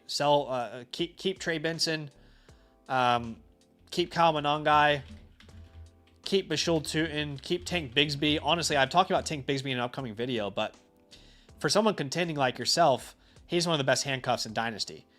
If you need to drop someone, you can probably drop Geno Smith at this point. You can drop Arian Smith if you want. On the waiver wire, there really was nobody who can touch you like me. Treylon Burks, maybe. I mean, it's really just scraping towards the bottom of the bargain bin there. Draft capital grade, I got to be honest, you've only got the 27 first. Not a lot of impact that you can make this year. I'll put that at a C-. Overall team grade, you're really strong at every area except for running back. That's where you're clearly the weakest. You went 10-4 last year, which is crazy. I guess You had Drake May, Dart, Olave, Nakua, McBride. That's why. I mean, yeah, you had a great team outside of running back. Overall team grade. For you, I don't think I can go B+. It's a really good team, honestly. I just think there's obviously like a very clear need here. I'm going to say a B flat rather than a B+ for you, but I would still put you as a contender. Yeah, so we're going to go B flat. We're going to say contender. You might need to part with that 27 pick to really go out there and compete. I know nobody wants to sell their 27 first. I don't want to sell my 27 firsts. I get, if you're hesitant to do that, but I think that probably is going to be your best route forward here. Now, while you don't have a lot of draft picks to work with, I do think you can make an impact. Like if you can get a J.K. Dobbins, you're not going to get, oh wait, that's more of like if you were to trade, my bad. If you were to stick and pick, I don't know, like BPA, whoever's the BPA, it really will be determined after the draft, right? But if you were to sell this pick, typically each year there's like veterans you can buy pretty easily for these prices, but that's not exactly the year we're in anymore. But Dobbins comes to mind as a really cheap option. Even like a Rico Dowdle, a Ramondre Stevenson might actually be really good for a roster like this. Just somebody that you put into your lineup that can give you a floor of points. Tyler Algier, he's going to be a free agent. You're not going to get Blake Corum that cheap. Shoot, I might throw Caleb. I might throw like one of these picks for a JCM or a Caleb Johnson. Jonathan Brooks. Try to kind of hit on a late breakout. Those names could certainly make some sense, given the situation that you're in with the lack of assets that you have. And you can use these later picks in packages wherever you want. But I think we should really explore the idea of using that 27 first, because you're so set everywhere. You really just need 2 running backs that you can rely on. Might have to use Gadsden as well. The good news is a tight end premium. I prefer to keep McBride because you're a contender. I would rather tear down from Dart than I would from McBride in this format. So we can look at a tear down from Dart. It's not that I don't like Dart. I do. I like him a lot. I just think if you're going to tear down from either McBride or Dart, I'd rather tear down from Dart personally.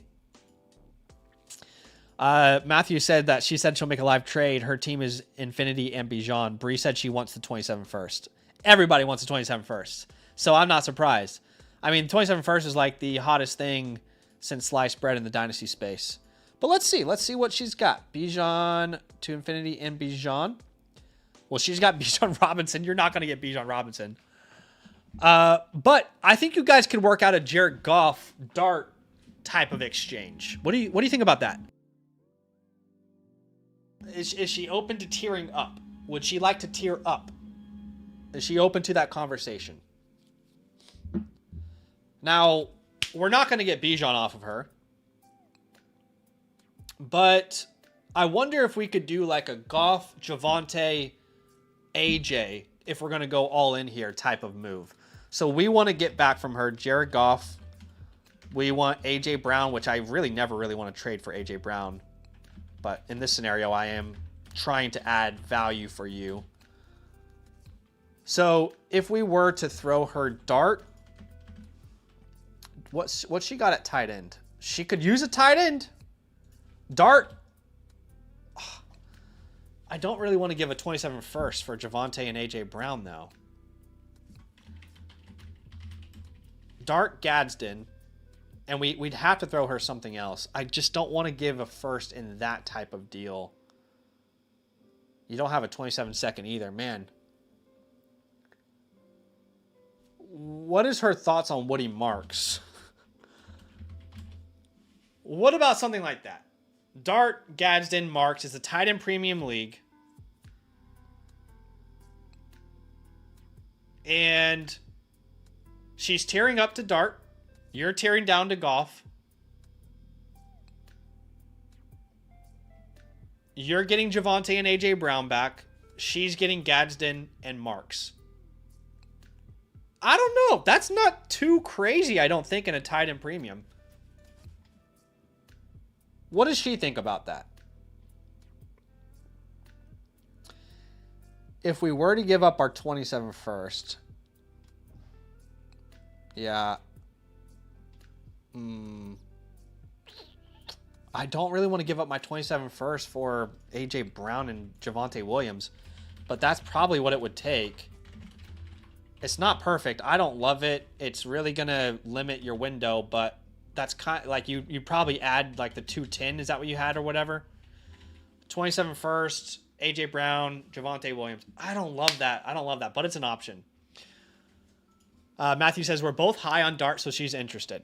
Well, look, this is, I think, the most fair trade I've come up with, you two in particular, being in these leagues together, both of you. I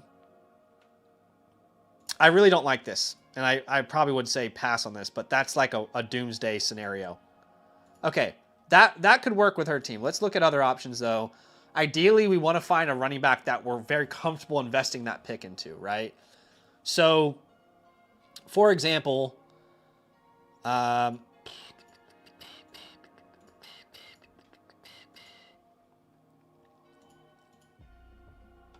Jonathan Taylor. I'd be more than happy to go out there and buy a Jonathan Taylor in a competing window, right? And again, keep in mind,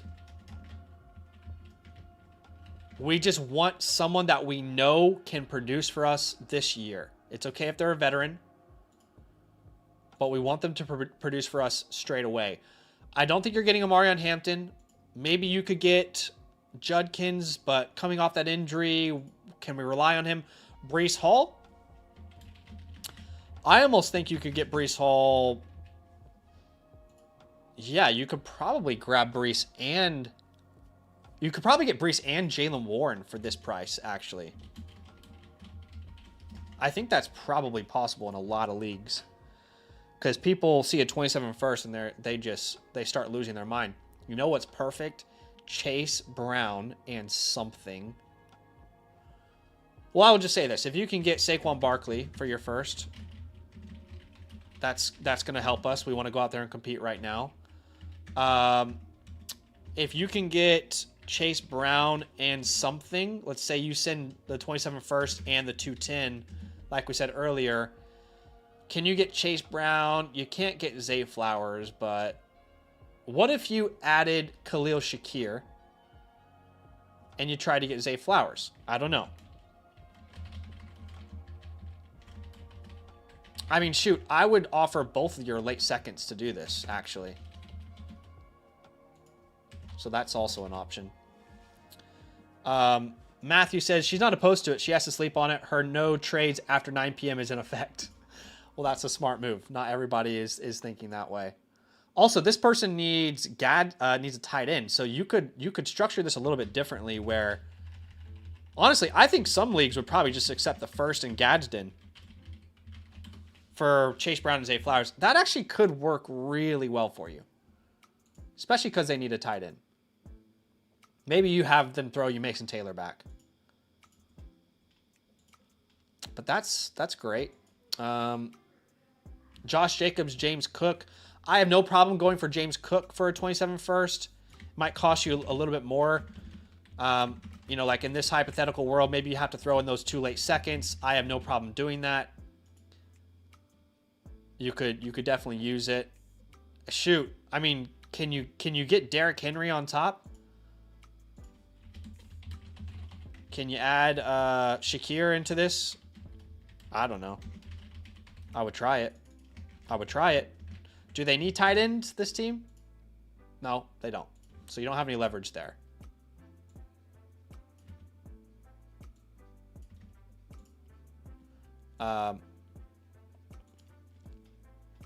Yeah, those are some options that could make sense.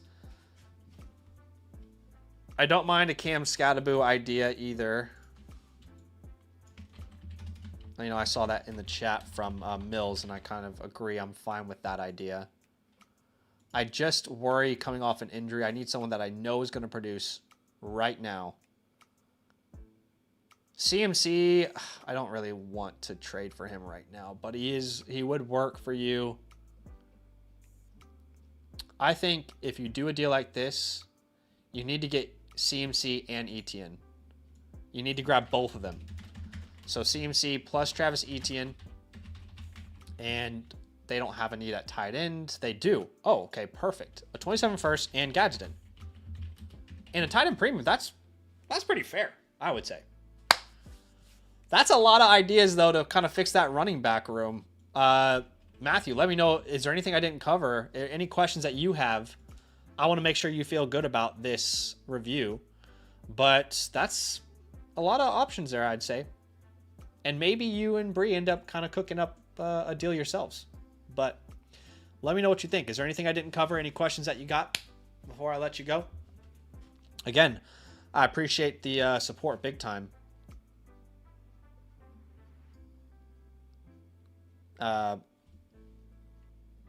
Yeah, let me know if you got any questions, though. Making sure I'm not missing anything on the back end here. Bunch of trades went down in our league. I'll have a look at that later. But I appreciate you big time, Matthew. To anybody who's watching, we are doing team reviews right now, looking at team playbooks. You can get your personalized team playbook by using the code LAND, becoming an annual Mother Flocker member. You'll unlock the live leagues. You'll unlock the war room, the rookie report, and alternatively, if you're a member of a different promo code, you can still get a team playbook with me. It's just through the Flock site. A la carte store is what I meant to say there. And by the way, I want to give you guys a little update of where we are. Let me do some quick math here. Hold on. Okay. Let me count real fast. Sorry, I told you guys I would give you updates on the 40 in Feb thing, and I want to give you an update on that. So, right now, for this, okay, hold on. So, 1, 2, 3, 4,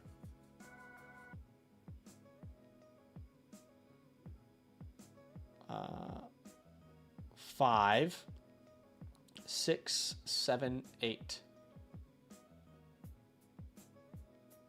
Where is it?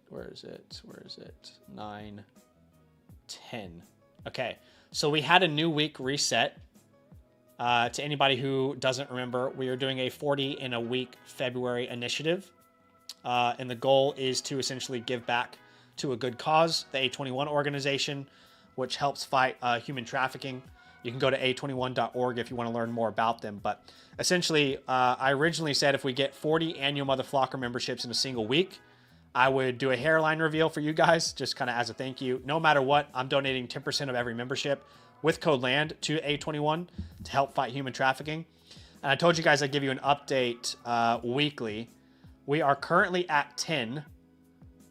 I know that says 11, but we're at 10.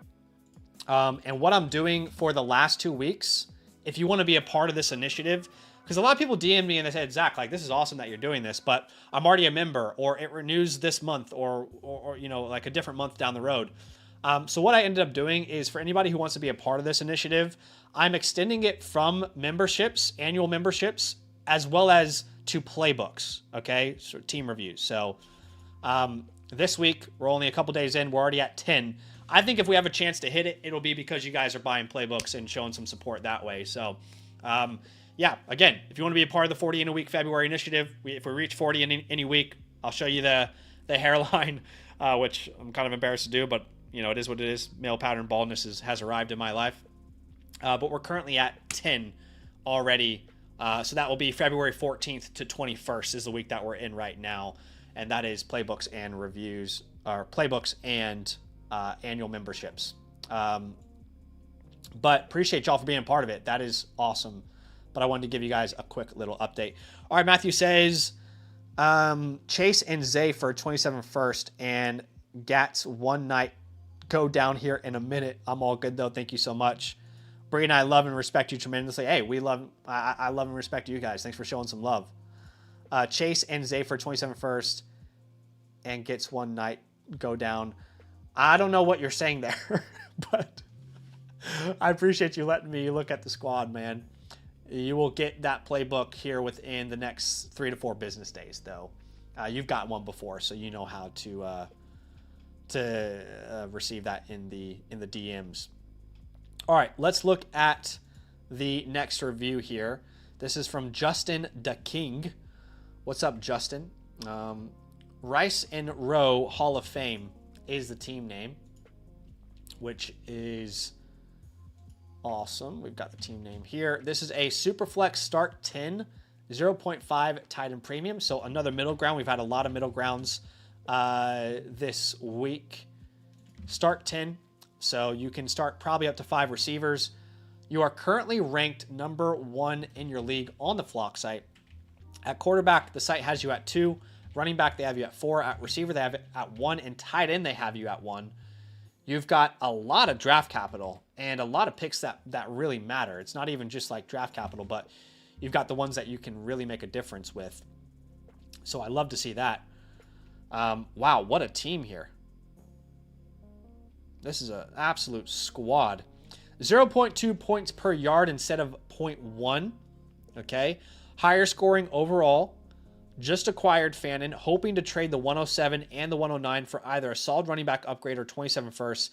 Didn't try to win last year, but came one last second lineup change of Loveland instead of Strange from beating undefeated champion in the quarters. Okay. This is a great team. My gosh. You're 4 quarterbacks deep, man. And it's a 12-team league?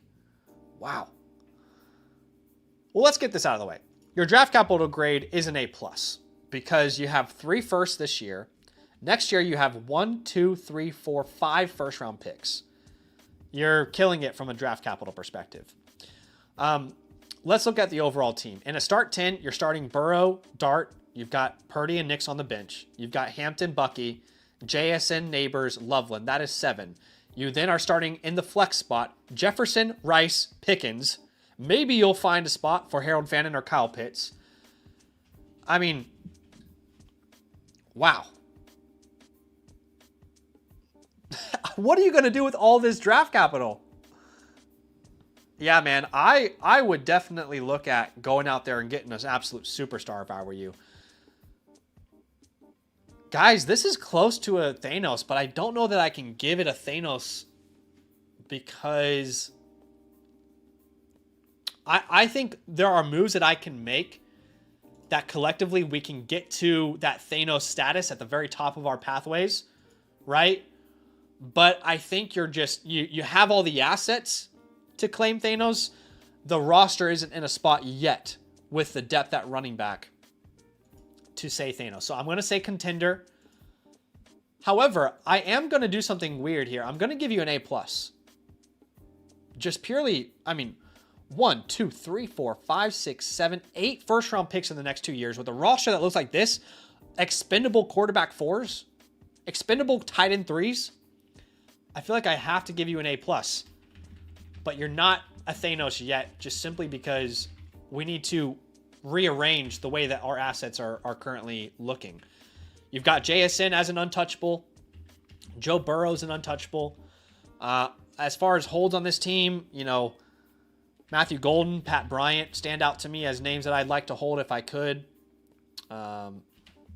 Easy drops. You can drop Marcus Mariota if you want. You could drop Riley Leonard if you wanted to. You don't have to, but these are guys that you could clear space with. I would have no problem moving on from Audric Estime in a league like this, or an Isaac Corindo, as much as I liked him coming out of college. On the waiver wire, I'm assuming there's nothing. You've clearly got a team that's... you've got 2 orphans in this league, I assume, because there's a lot of really good players on the waiver wire, so those are clearly just... It's just a team that is not currently accounted for, is why it's showing that, so... Wow, this is a fun team. I mean, you should feel very, very proud of this team. If you built it over the course of years, you've done an incredible job. You clearly are the best Dynasty player in this league. It's not even close. Let's open up the war room. You know, it's funny because, I mean, sure, like, you could add a big 3 wide receiver here. Or Mendoza. And that would be fine. But Mendoza would be your quarterback 5. You don't really have a choice of what you're going to do here, right? It's either going to be one of the big 3 receivers or Mendoza. And let's say it's Jordan Tyson. Well, Jordan Tyson is now your wide receiver 6. 2, 3, 4, 5. Yeah, your wide receiver 6. So if you stick and pick, you know, that really is the range of those big 3 receivers. Now, beyond that pick, this range 107 onwards, you're looking at one of the names of Sadiq, Coleman, Price, Surratt, Cooper. That's kind of that range right now. I would like to trade in a package for a superstar. And I would say that for all of these picks. I like to use all of these picks as a trade in a package for a superstar. Right? I honestly don't even mind if we package all of them. Every single first round pick that you have in 2026 for one single player. That's the type of depth that you have. Right? That you could pull off a deal like that. So, I mean, I don't think you can get a Jahmyr Gibbs, but like that's what we would want to do. We want to do a Gibbs. We want to do a Bijan. And maybe that kind of gets you to start that conversation. But that's a general plan that I would have for you. I would really lean towards compiling all these picks into a superstar.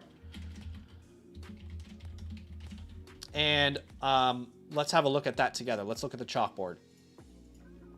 So, in this hypothetical world, we want a Bijan Robinson or we want a Jahmyr Gibbs. And I don't even mind if we overpay to make this happen. Like, who has Bijan and who has Gibbs? Do they have a quarterback or tight end need? Well, the player who currently has Gibbs is an orphan team, it looks like.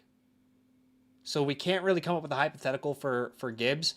But I was just going to say, like, let's say that the Gibbs owner needed a tight end. I don't even mind throwing Kyle Pitts into this. Or if they wanted to not include the 109, I don't mind including a 27 first. Just make sure it's one of the teams that aren't projected to be a top pick. Because I have absolutely no problem, you know what I mean, with you going all in here. Mill says, let's get a live trade done in alpha. You can send me some offers. I'll have a look at them. You're good, Joseph. Is this your team, Joseph? Is this a 10 team? I thought it was a 12 team. Oh, this is not your team. Okay, that's okay. Sorry, I thought you were Justin and Joseph. I put in as the same name for some reason. All right, let's look at who has Bijan. Let's have a look at the Bijan owner. Do they have a quarterback need? Do they have a tight end need? They don't have a tight end need. They don't have a quarterback need. That's annoying. Damn. Well, look, like if you're gonna get Bijan, I don't even mind. First off, if it's gonna cost more than that, that's fine. We can overpay. But even if you give them like a Bo Nix and you get back a Tyler Shuck, right? They tier up hypothetically.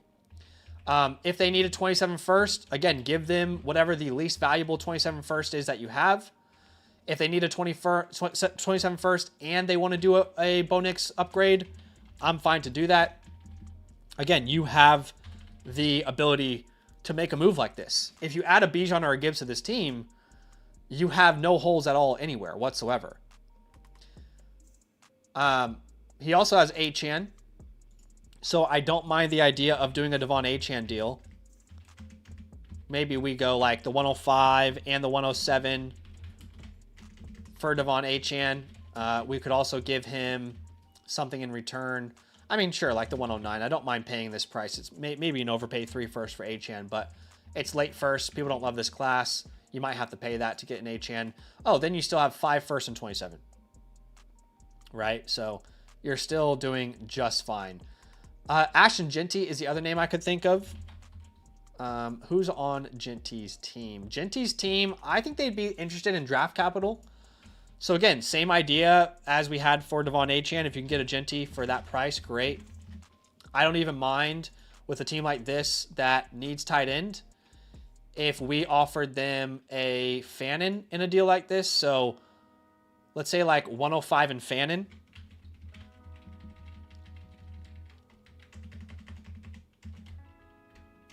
If they prefer Pitts, sure, but they're probably going to prefer Fannin. But I would just do everything I can to get a massive upgrade at running back. You've got the assets, man. You've got the assets to pull off a move. Anybody that has a top 5 running back, you know, they should be willing to. You're the team to make a deal with, because you're basically the Oklahoma City Thunder. You know, if you're willing to make a move, people should be willing to listen. I also don't even mind like some idea of like using George Pickens in a deal here. George Pickens plus the 109, you know, maybe plus a 27 first to go get like a Chase if you kind of want to secure that long term. I mean, if Pickens stays in Dallas, you might regret that. If he moves, then you'll be happy. But you can trade, let's say, Rashee Rice in a 27 first for a Jamar Chase. I don't mind if you have to use a 109 in these deals as well for a JSN, for a Puka Nacua, right? But you can just go to the tippy top of every tier as you possibly can. Incredible team. I hope this is helpful, but that's the direction I would take it. I'd be looking to do upgrades across the board at every position I possibly can, my friend. But I appreciate you big time. You're going to get that playbook here within the next 3 to 4 business days. So definitely be on the lookout for that. It'll be on the message tab on the Flock Fantasy site. So just be on the lookout for a message from us in the next 3 to 4 business days. It will include your team playbook, but I appreciate you letting me look at the squad, man. That was a lot of fun.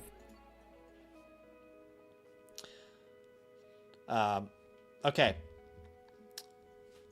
You're good, Joseph. Thanks for being here, man. Thanks for being here, bro. Joseph says, don't think you can go from Rice and a pick to 2 elite wide receivers. I think Rice is most people's ideal tier down candidate if they have one of those names, but I guess it depends on your league. Sure. I think in most leagues, if someone's looking to tier down, they're going to consider Rice and 2 27 first or 2 first. I think that's probably where that conversation starts, but it definitely comes down to your league. Everybody's league is going to be a little bit different. And, you know, I'm aware that you're going to have to get creative with your own trades. This is just a general guideline and trying to help you kind of get on track there. We've got Bailey here, and we've got Scared Babushka. We're going to go to Scared Babushka first. Is Babushka or Bailey in the chat? Let me know if you guys are with me here today. Appreciate y'all big time for showing some love to the stream. It's been a fun stream, honestly. I'm excited that we get to do this every Monday.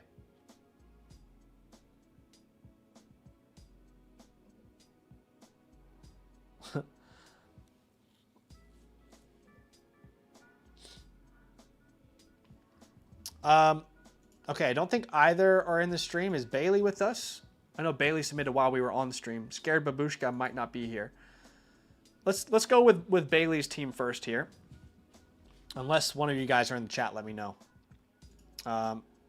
Let's go ahead and hide that war room as well.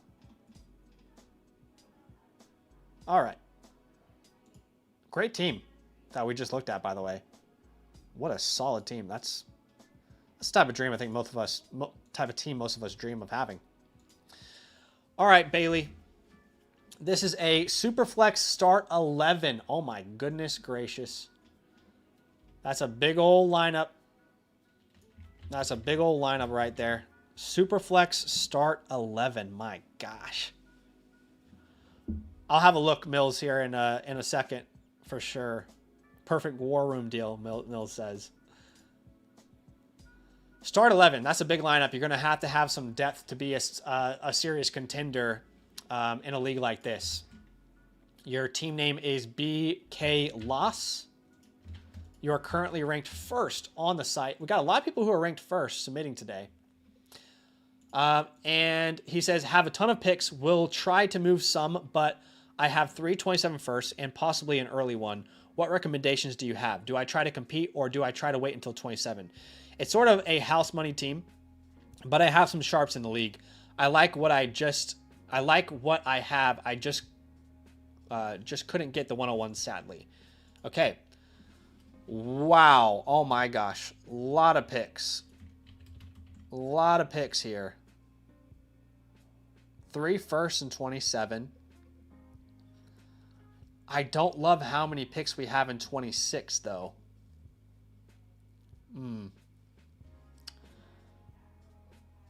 I think I know what I would do with a team like this, but I don't know if you're going to like it. Let me just walk you through my ideas then.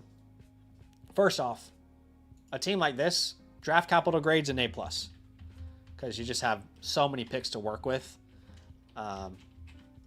It's hard to not give you anything other than an A+. Right now, though, your starting lineup, you've got Ward and Bryce Young, which is not great. You've got Genty and then no other running back 2 that you can rely on. You've got Egbuka, McConkey, Bird, and Pearsall. That's a good group. And then Colson Loveland. In a start 11, you're definitely lacking serious depth. Yeah. I mean, there's no way around it. You are lacking serious depth for a start 11 lineup. And you can't assume that all the picks in 2026 are just going to hit and it's going to work out. Man. I'm imagining this team with, whatever we get, the 102 and the 103. And then I'm asking myself, do we sell all of these other picks for veterans and mid-level players to go out there and compete this year?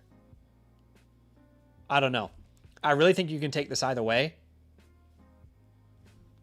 Which...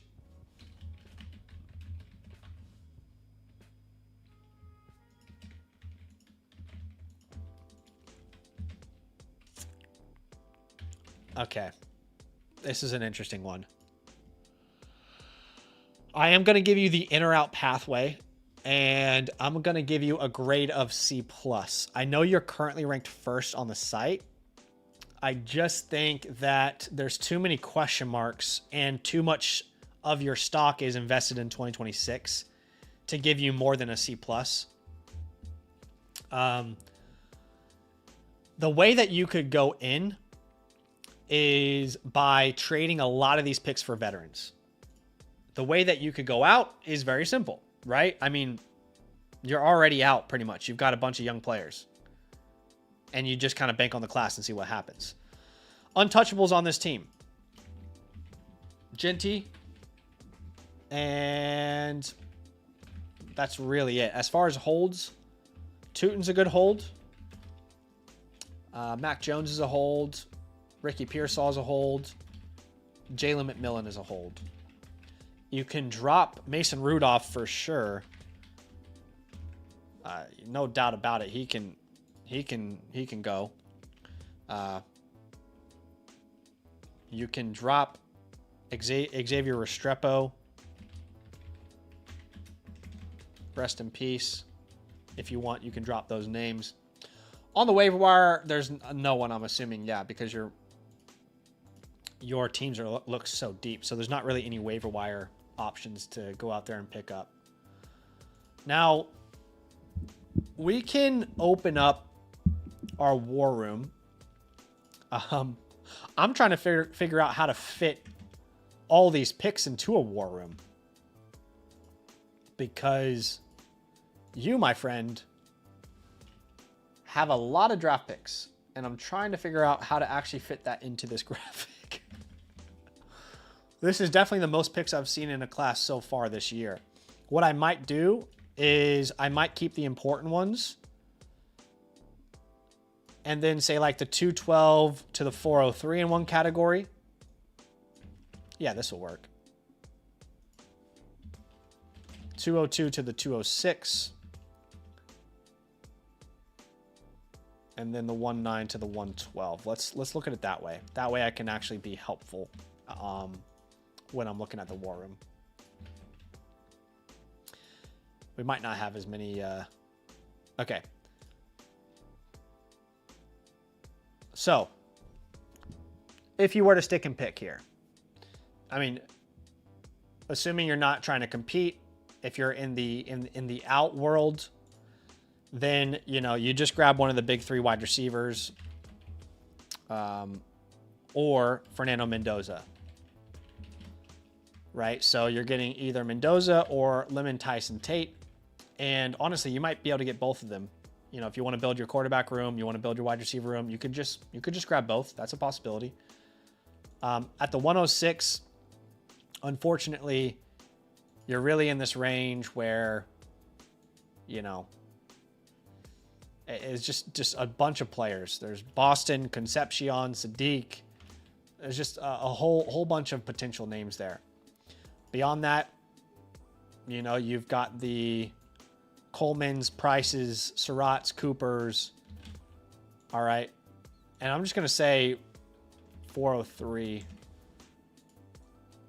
I'm just going to say BPA from here onwards, which BPA means best player available. And you'll see that in my draft guide after the draft. I don't think you need to tier down from these picks, so I'm not going to suggest that you trade them. What I would suggest is with the 106, can we tier up to the 105? So hypothetically, could I take the 106 and the 202 and get to the 105? What would it take? Would it take the 202? Would it take the 112? If it's not the 202, does the 112 get it done? Ideally, I'd like to be in that top 5 range if possible, and I'm willing to pay the 202, the 112, the 202 and the 206, the 202 and the 212. I'm willing to pay, you know, a lot to kind of make that happen.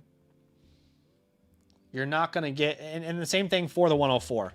I'll say or 104. Right? So either way here, if you can make that happen, that would be ideal. And then these late picks you can use in packages for vets if you end up going in. So we're definitely going to utilize the chalkboard heavily for a team like this, Bailey. But I'm thinking the 106, I got to set you up for like or in or an out scenario. Okay, so if you're in, we can move the 106, we can move the 109, we can move the 112. We can move a lot of these picks, honestly.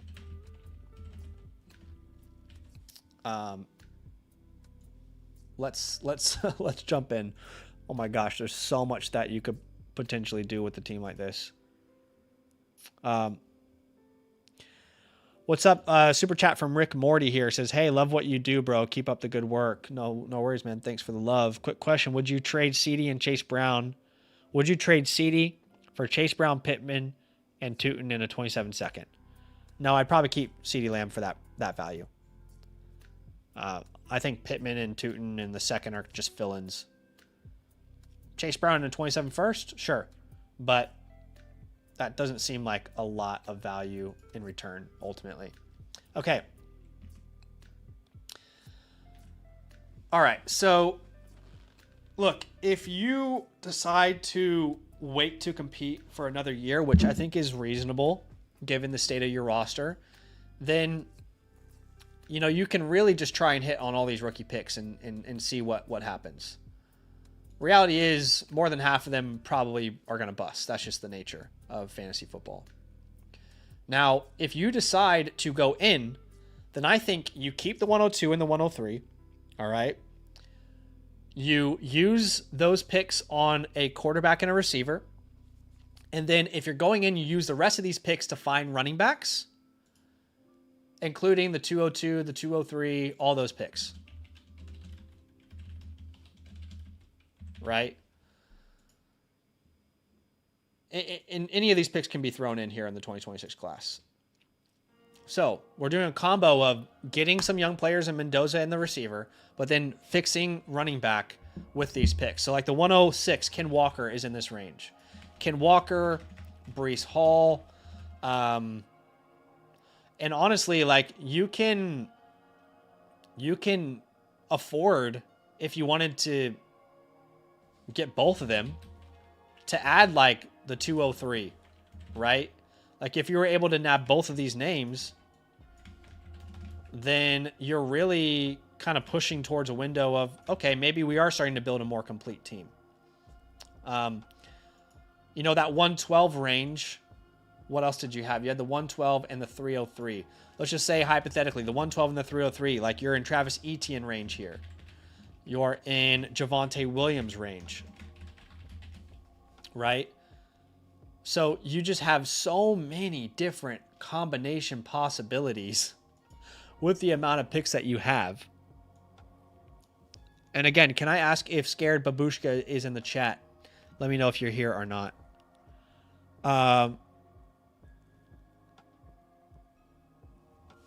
You know, you can go out there and bank on a Chase Brown.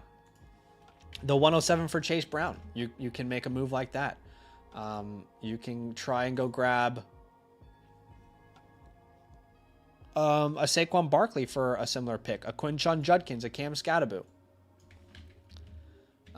You probably have to go the 106 if you want Cam Scatterbo.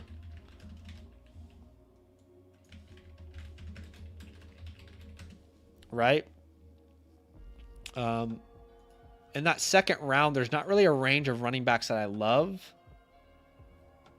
But you could try a Derrick Henry. You could try a DeAndre Swift, right? And if that doesn't work, you're not going to pay more than that for Swift. But, you know, you can throw the 303 on top. You can throw the late second on top.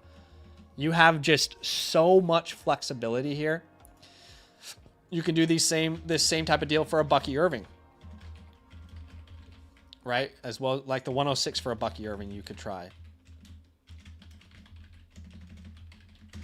I mean, the world is your oyster, my friend. Is this a league with Bush? I think Bush is in this league. I personally would try to go the in route first, because you don't need to move your 102 and 103 when you try this. But if you're able to nab with all these picks 2 to 3 running backs, you know, well, then you add that to Ashton Genty. You've got a starting lineup outside the quarterbacks. You have Mendoza. Then you can decide if you want to send the 102, you know, instead of betting on Mendoza, if you want a more reliable name that you feel better about, can you go get a Brock Purdy? You know, a Justin Herbert, a Jackson Dart. If you add, you know, let's say the 202 on top of these, you just have an insane amount of flexibility here, man. And if you're out, then it's simple. Keep your picks and swing for the fences.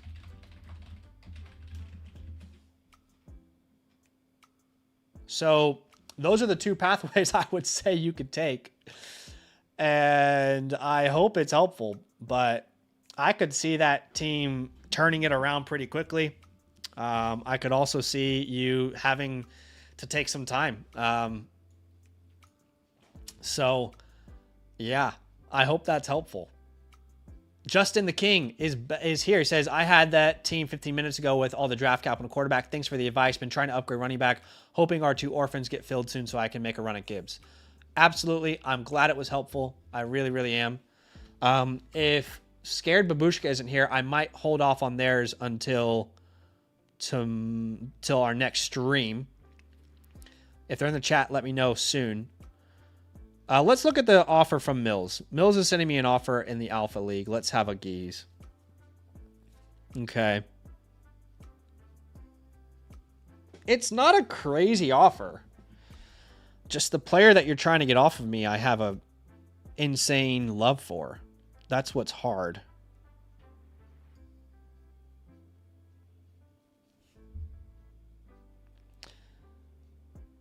What about something like this, Mills?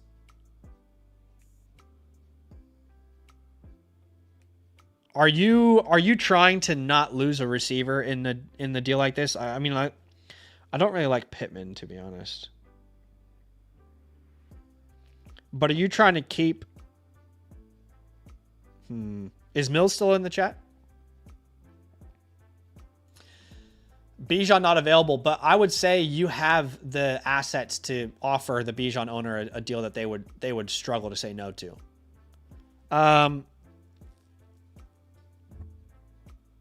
I would do this if it was that player instead. I'll send you a counter. Let's see what you think.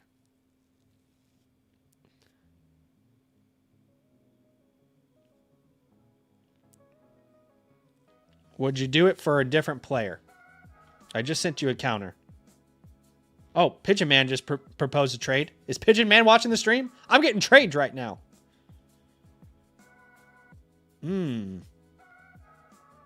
Oh, I don't want to invest in a running back right now, Pigeon Man. Not on this team. This team is dog shit. Sorry. Family friendly.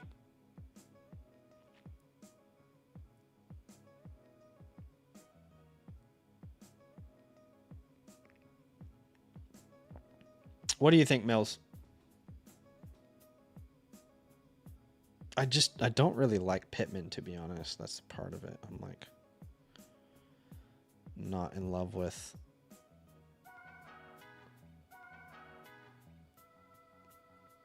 I don't know. I don't think we're too far off there. You don't like AJ? I don't blame you.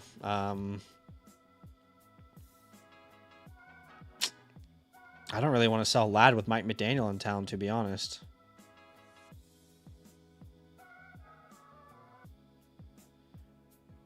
If I sold Ladd, I don't know. I don't really want to sell Ladd. I don't want Pittman coming back.